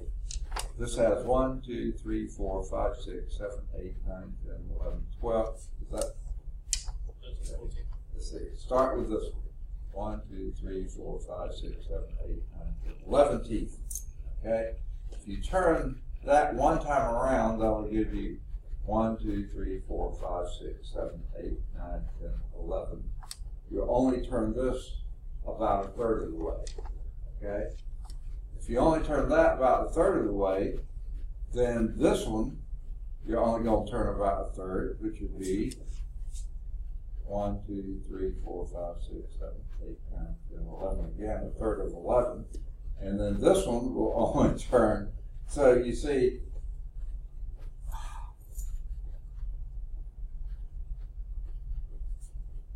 this is what they meant as fast or whatever. You turn this at a certain rate, that turns at 1/3 the rate because of the ratio of the radii, which is also the ratio of the diameters, which is also the ratio of circumferences, which is the ratio of teeth. Okay, so it all works out the same. But this turns then more slowly, and this turns more slowly. And that's one just like this one. If that turns slowly, then this is going to turn this one even more slowly. So every time you do one of these, you're gearing up or gearing down. That's what they mean by as fast, times as fast. This one turns 1/3 as fast as this one. This turns the same speed as that one. This one turns half as fast as this one. So you're multiplying 1/3 times 1/2. This one will turn 1/6 as fast as that. That's what they mean. I wish they'd have flipped them around so that you would be talking about multiplying rather than multiplying fractions, multiplying numbers, but they did on this one. Okay. So a set of gears, this is example 1. Does that answer your question? I know you asked a legitimate question. Okay. The set of gears is constructed as shown here such that the second and third gears are on the same axle. Okay? As the first axle revolves, it drives the second axle, which in turn drives the third axle. Let Y and U and X represent the numbers of revolutions per minute of the first, second, and third axles, respectively. dy du, that's number of turns of this per turns of that, this per that would be 1/3. Okay? du dx, okay, and that would be number of turns of this per that would be 1/2. And show that dy dx would then be dy du times du dx, which is what we sort of just did. With an arm waving type of a way. Okay? Because the circumference of the second gear is 3 times that of the first axle must make 3 revolutions to turn the second axle 1 time only. Okay? Now let's just go back here and see if indeed that's true. We counted 11 teeth here, so let's start with this one and count 1, 2, 3, 4, 5, 6, 7, 8, 9, 10, 11, 12, 13, 14, 15, 16, 17, 18, 19, 20, 21. Oh, you can't see them all. But yeah, that would be, better be 33 teeth, because the ratio of the ratio is the same as diameter, the ratio of diameter is the same as the circumference, and as long as the teeth are spaced the same, then that would be the ratio of the number of teeth. Okay? You take the half the teeth. Yeah. Second. Like you're saying, this is gonna be, if this is still constant, you take this half the teeth, like the top teeth out there, and then times it by 10, and then get the rest of the teeth. Yeah, well, it's just the ratios of the number of teeth. The teeth are whole numbers. Okay, this one should be 22, so let's see if it is. 1, 2, 3, 4, 5, 6, 7, 8, 9, 10, 11, 12, 13, 14, 15, 16, 17, 18, 19, 20, 21, 22. So that has to be the same. If those ratios are radii are that way. Because the circumference of the second gear is 3 times that of the first axle must make 3 revolutions to turn the second axle once. I thought they already said that.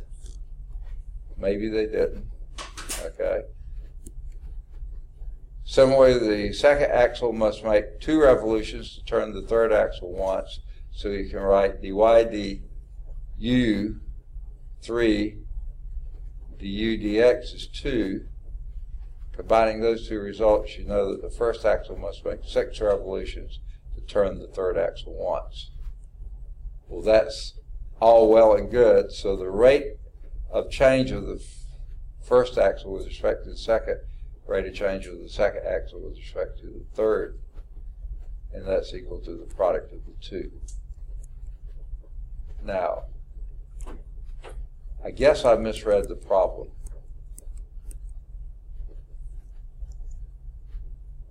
If they're talking about revolutions per minute, that's one thing. They're just talking about, oh, okay, wait.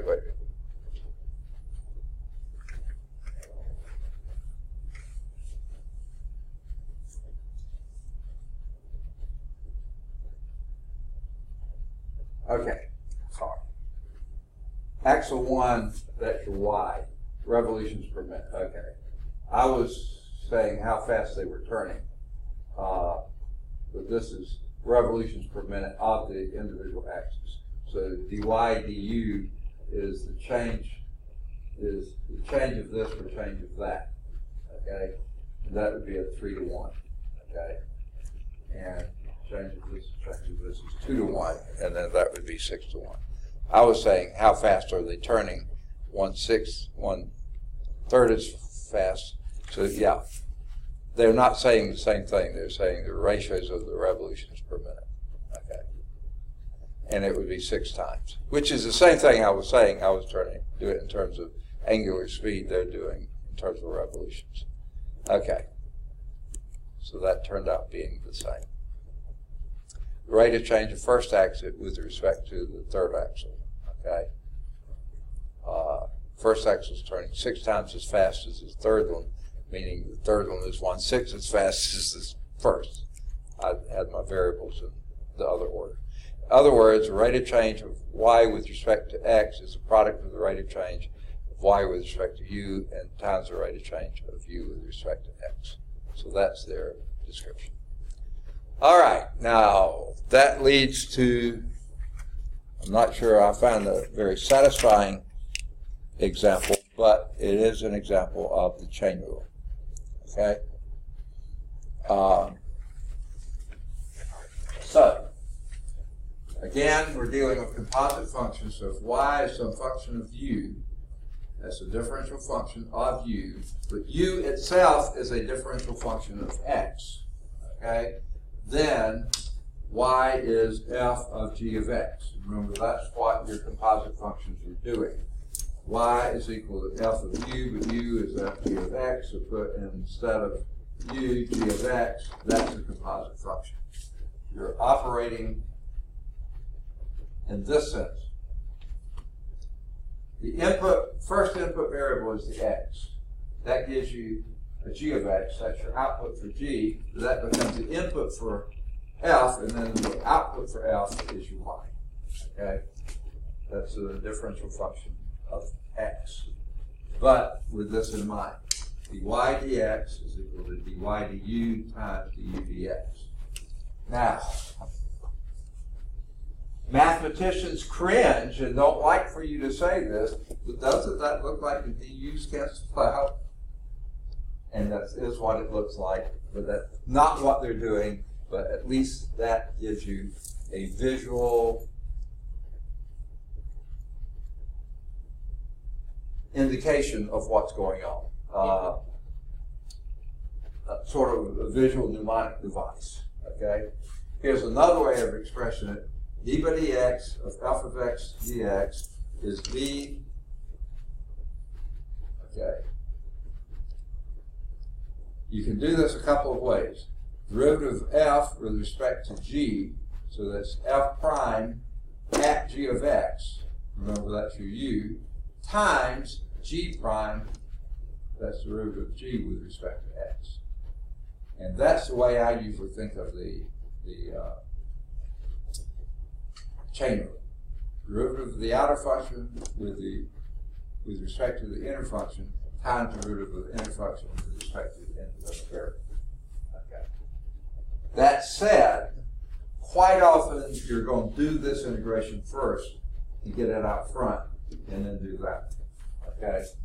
It doesn't really matter which way you do, but sometimes you'll find it easier to do it the second way. But they both work. When applying the chain rule, it's helpful to think of the composite function as having two parts, the inner part and the outer part. I've already been saying that. The outer function is the L, that's the one that comes first, outside the first set of parentheses. The G is inside that first set of parentheses. So your inner function is your G of x, which is your U. Okay? And so the derivative of y is equal to f of u is the derivative of the outer part at the inner function u times the derivative of the inner function u prime. So y prime is f prime of u times u prime. Okay? If that's helpful to think of it that way. That's usually how I kinda, except I don't think in terms of u, I think of in terms of g of x. Okay? So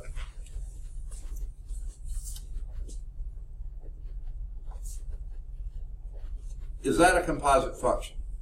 We might say, no, that's just a rational function, right? But you could also think of it as a composite function, whereas the outer function is the 1 over x function, and the inner function is x plus 1.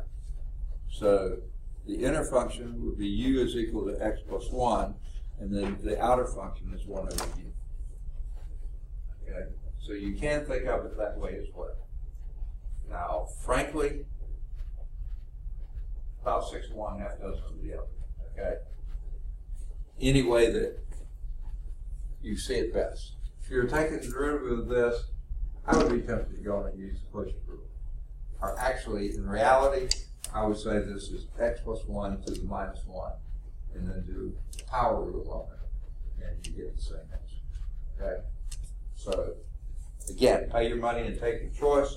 You've already paid your money, so you choose whichever makes the most sense to you. So here's another. Now this is a little more obvious. What's the innermost function? Say again? No, that's the outer. Inner is sine of 2x.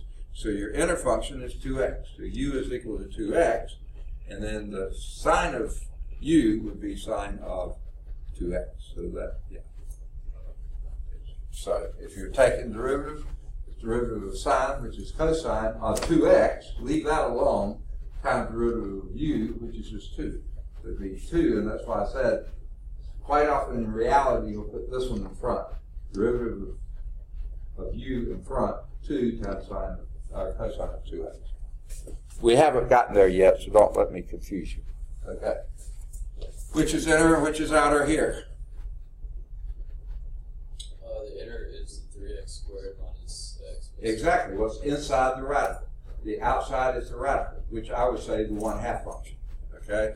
They say radical u, I put it as u to the 1/2. Okay? So yeah, that's how to think about these.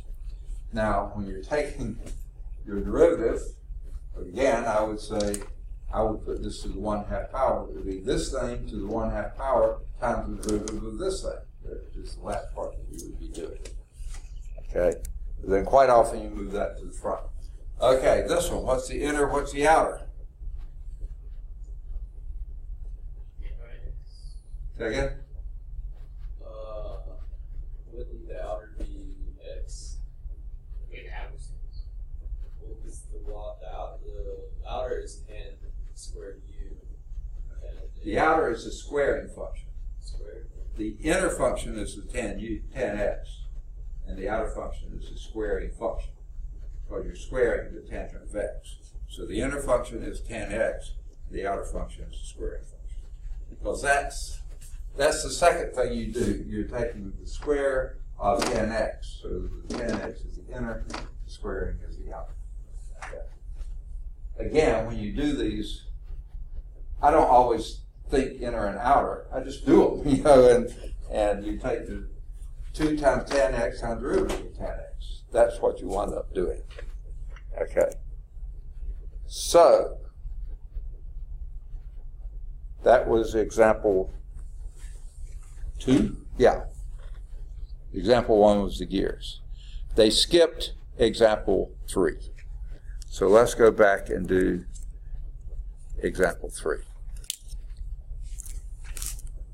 Whoa, let me get my pen back. Okay. Find dy dx for y is equal to x squared plus 1 cubed. Okay. Now, this is leading to the next thing they're going to be talking about. What would you do? How would you do this? First thing you would do is you would set the outer function to u to the cubed, and then you have dx squared plus 1, so you take the derivative of that, and then you plug it back in, and then you multiply the derivative of x squared plus 1. Okay. Did y'all follow what he was saying? Okay. Here is, and this is exactly what you said. I don't know if this will make it any easier or not. Just imagine that is something, u, okay? Then 3 times u, 3 times this, squared, right? Okay. Now I think that's what you're saying. So let's just say this would be u cubed. We don't even need the parentheses anymore, okay? Okay, so let me just right up here say let u equal x squared plus 1. Then that becomes that. Then take dy du, and that would be what? U3. Second? U3. 3 3u squared. Squared, exactly. Okay? And since we decide, let u be that, then du dx is what? That's going to be 2x. 2x. Okay? So then what we have is dy dx, that's what we're looking for, would be dy du times du dx. And again, it looks like our the u's cancel out, and you just have that. So this would be dy du is 3 u squared times 2x. That's your dx. But go back and plug in what u is, or u are, or whatever. 3 times what's u? X squared plus 1 times 2x. Well, combine like terms, or not, multiply through, that gives you 6x, x squared plus 1. Now, what about the squared, the 3u squared? oh, yeah, sorry. I forgot that, yeah. 6u squared, or 3u squared, that's your u squared times du, this, okay? Now, without introducing a u to it at all, and this is what I think in time you'll get to do.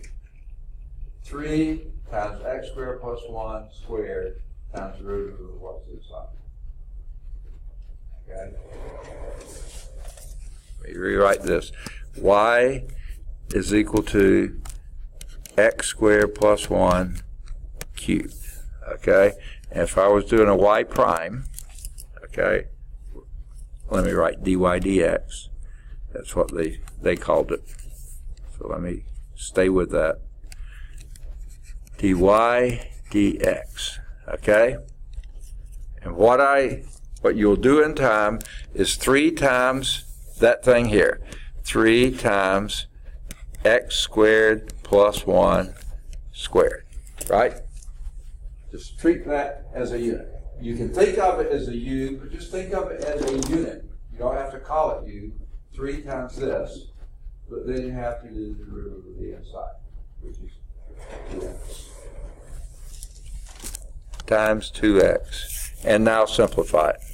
3 times 2 is 6, x squared plus 1 squared. In fact, that helps me not make the error I made before of forgetting my square there, because I do that first, okay? You can think of this as you do if you want to. If that's helpful, do it. But just think of it as a unit. 3 times the unit squared times the derivative of the unit, okay? That to me is how I really do the chain rule after a long time of practice. If it's helpful to name that unit u, name it u. I mean, I don't think that's where they got the u from, but that's what I call it. It's a unit. Okay? And they got 6x, x squared plus 1 squared. Good for them.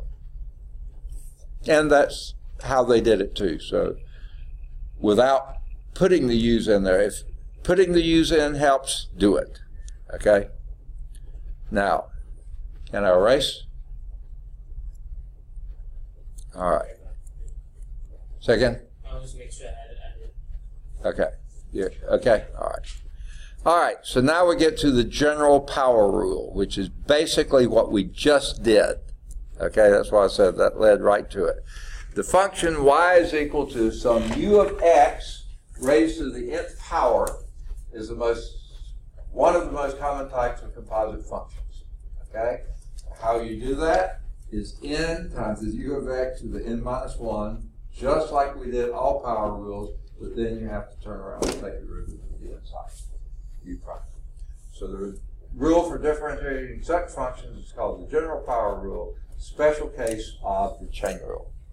So let's see what it is. If you have y is equal to some function raised to some power, where u is a differentiable function of x, n is a rational number. Rational number, not just integer.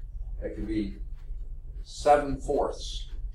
It could be negative 12/15. Well, 3/5, okay, or whatever, okay. It can be positive, negative, fractional, decimal, any kind of rational function. Now, we haven't said it can be an irrational function. Let's not go there for a while. Technically, yes, it can, but we're not going to go there for a while. So if dy dx, if this is your y, that thing, and you're doing dy dx, n times this thing to the n minus 1, then times the derivative of the inside, du dx. That's the chain rule, okay? Or equivalently, if you remove the parentheses here, okay, n times u to the n minus 1 times u prime. Okay? And here you don't see any x's at all, but you know that u is a function of x. Okay? So u prime is du dx. Okay? And this is some function of x. We just raise it to that power. All right. So let's do this. You tell me how you think that should go. What would be alpha prime of x?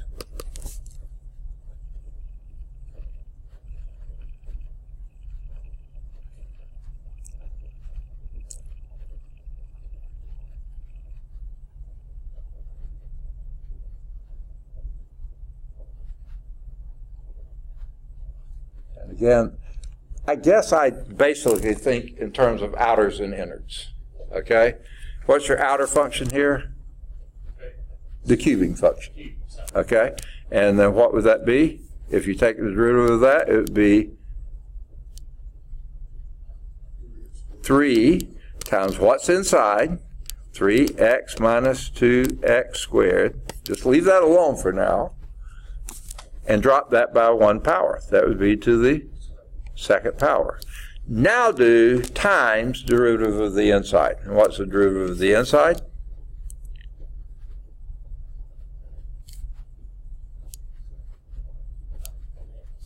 Second? 1x squared. Okay. What's the derivative of 3x? 3x. 3, okay. Minus, what's the derivative of 2x squared? Second? 4x. There, it's done. Now, is that in simplest form? Oh, no, not really. I think I'd write it this way. 3 times 3 minus 4x times 3x minus 2x squared. I think I'd leave it just like that. Actually, the first way we had it is perfectly fine too. But usually, I don't know. I probably would have left it in the first form. There's nothing that says that's any easier or harder than the previous one. So that didn't simplify it in any way. So anyway, let's see how they did it. Let's see what final answer they came to. All right, to erase? Second, please. Say again? Whoa. What did it just do? Erase. Okay. Now they start and do the U's. And if you need to, if this is helpful to you, do it. Guess what? In Cal 2, when you start integrating, that's exactly what you're going to do. Identify the innermost function and go from there. So why not get started doing it now? Be perfectly fine, okay? But to me, it's just a little extra writing. Then f of x, if that's the innermost unit or function, would be the 3x minus 2x squared. Man, eyes are so dry. That would be u cubed, general power rule. The derivative of u cubed is 3 times u, which is exactly what, I don't know why I introduced the u if you're not going to use it. Okay, 3 times what's inside here, drop that by 1, then times the derivative of what's inside here. Okay, that's it. I mean, that is it. Okay, just take the derivative of that, and that'd be 3 times 3x minus 2x squared times 3x, 3 minus 4x. I think that's how that's how they left it. So there's no reason to go back and rearrange. I thought maybe there'd be some simpler approach. There's not. Leave it like that. Okay? That was example 4. Now, they skipped 5 and 6. Let's say, let's do 5 and 6. Okay. Example 5. Find all points on the graph. Wow. Talk about a big jump here. Find all points on the graph of this function, f of x, which is equal to the cube root of x squared minus 1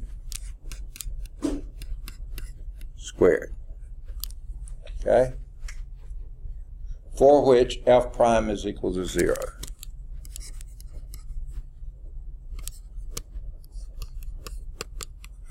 We want all the values x, which makes that true. No, I'm sorry. Equals 0, and for which it does not exist.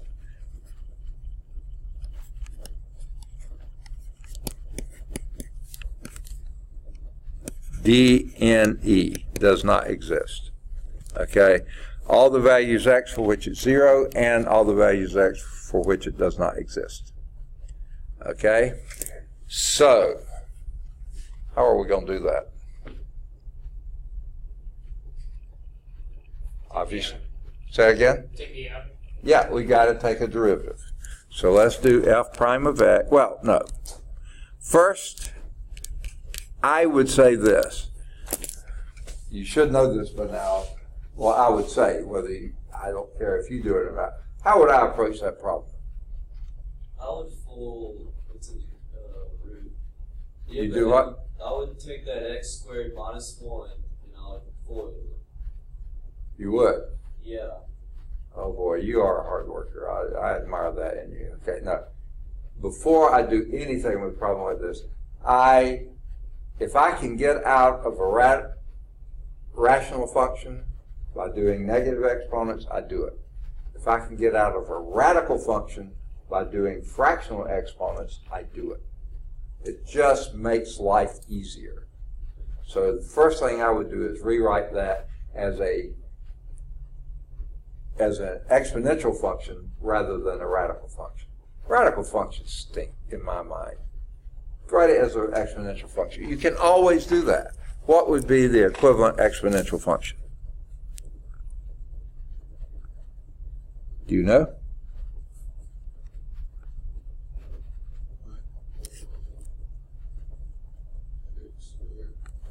Second? Okay, you don't have a 1 over here because there aren't any negative exponents. It would be the x squared minus 1, and it's raised to the second power, so that's your numerator. The index is 3, that's your denominator. That would be it. Do you see it? Okay. Whenever you have a radical function, the index to the radical is the denominator of the exponent. If the radicand has a power, that's the numerator of the exponent. So that is the conversion. Now with that in mind, far easier to take a derivative in my mind. Okay? So now let's do f prime of x. Now what would that be?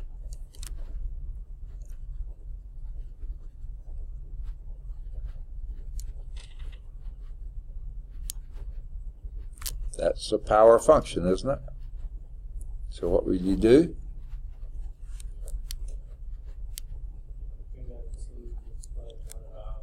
Okay, 2/3 times x squared minus 1, that's what's inside, the unit inside, times, or raised to the second, negative 1/3 power. Excellent. You subtract the exponent by 1, and 2/3 minus 1 is minus 1/3. But then you also have the next step, which is the chain rule part, taking the derivative of the inside. And what's that? It's going to be just 2x. 2x. Okay? Now, I'm going to rewrite that, okay, this way. The 2 times 2x is going to be 4x, okay? You got a 3 in the denominator from that denominator there, but this moves this downstairs, and that will be the cube root of x squared minus 1. Okay? You don't have to go back to the notation, but I just chose to because it might be easier to calculate. Okay? Now, it asks for 2 things here.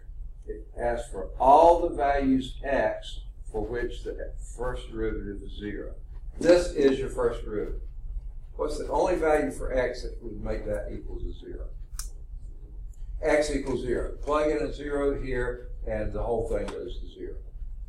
Now, you might ask yourself, does that mess up the denominator? Well, put a 0 in here. You go, whoa, it does, doesn't it? Yeah. It's the same. Yeah. So it have to be 1 then. Say again? It would have to be. Oh, no, it doesn't. It doesn't. This is a cube root.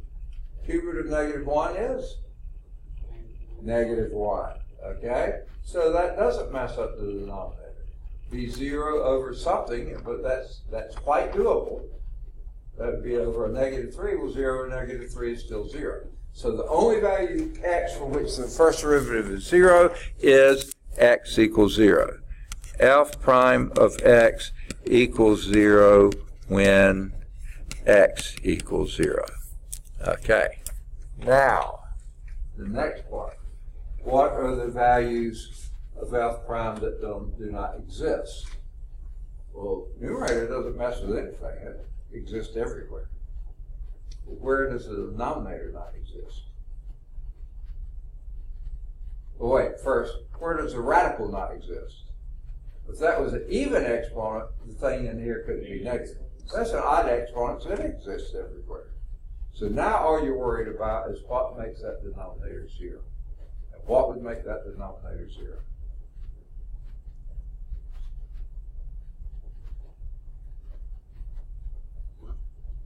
One would certainly. Anything else?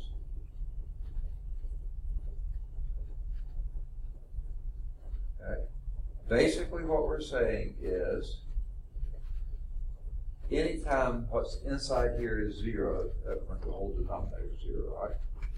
So basically what we're saying is x squared minus 1 cannot equal 0, right? If it did, that makes the denominator 0. And you can't do it. So then you're going to have the does not exist. Well, what values of x would make that 0? How would you, if that was an equal sign, what would be your next step? Just move it over. You do what? You move that negative 1 over. Okay. Or another way you could do it is, what's the F word? Factor. Let's factor that. Does it factor? X plus 1 times x minus 1. That cannot equal 0. Okay? Well, what does this tell you? X plus 1 cannot equal 0. And it's no longer an or now, it's an and.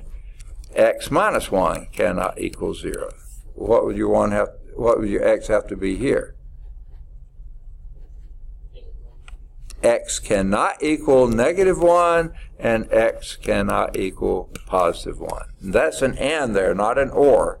So there's the two places where your first derivative cannot exist. When either of those denominators is, when the x is either negative 1 or positive 1. Now, what you said was right. I didn't mean to cut you off, but I did. Okay? You could have added 1 to both sides. Then you said x squared is equal to 1. And if I said, and then you say x equal plus or minus 1. if you said x equal plus or minus 1, you got it right. Okay? If you forgot to say that and said, oh, x equal 1, which about half the time we do. Right? In fact, that's what you said at the beginning. I said, what makes that equal 0? And what did you say? X equal 1. You forgot about the x equal minus 1. If you factor, that almost keeps you from forgetting about the minus 1. Okay? So that's why I wanted to go this route, because I was afraid you'd forget to do plus or minus. But of course, I knew you would do plus or minus, didn't I? Yes. So those would be the two values.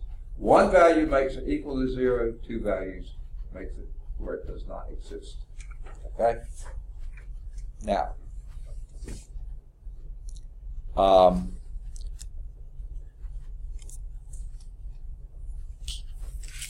I know for people at home, and this isn't fair to them, but guess what? I wish you were here, okay? If you got your books, look at your books. In figure 225, here's the place where you have your horizontal asymptote right there, okay? X equals 0, and your horizontal slope, tangent line. Here is where the tangent lines do not exist. In other words, they're vertical tangent lines. Okay? And that's with plus 1 and minus 1. And that's the graph of that function. F of x equals the cube root of x squared plus 1 minus 1. Okay? Squared. Because that's a legitimate function, well, whether it is or not, this is always a positive function because your integrand is always positive. And your cube root of a positive number is positive. Cube root of a number is negative.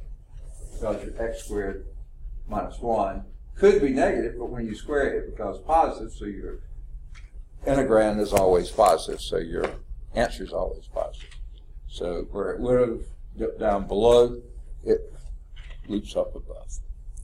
All right. Do we have time for example 6? 4 minutes. 4 minutes? Let's give it a shot. Okay? If we don't, we'll come back and finish it next time. Well, let's see. Let's come back and finish it next time because I want to give you some homework exercises here.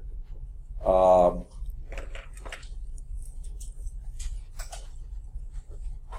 we'll pick up next time with example 6 here.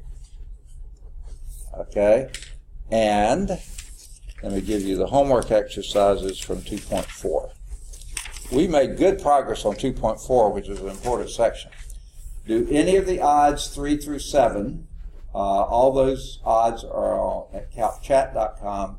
Number 3 is at calcview.com, which you can also get by reading your QR code.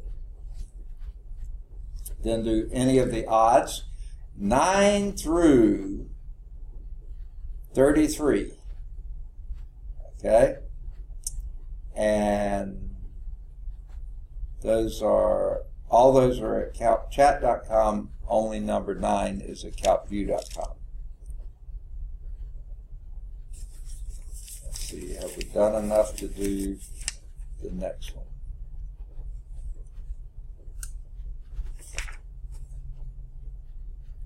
Try doing any of the odds 35 to 53. That will get to be a little hairier in places. If you can't get all those, hang on. Bring the ones you have trouble with to class and we'll work through those. All those are at CalcChat, 37's at CalcView.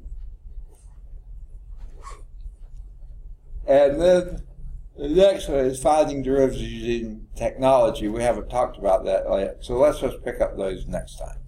Okay? That gives you enough to work on there, I think. All right, that used most of the 4 minutes, didn't it? All right. Any questions? So we'll pick up with example 6 next time. So let me end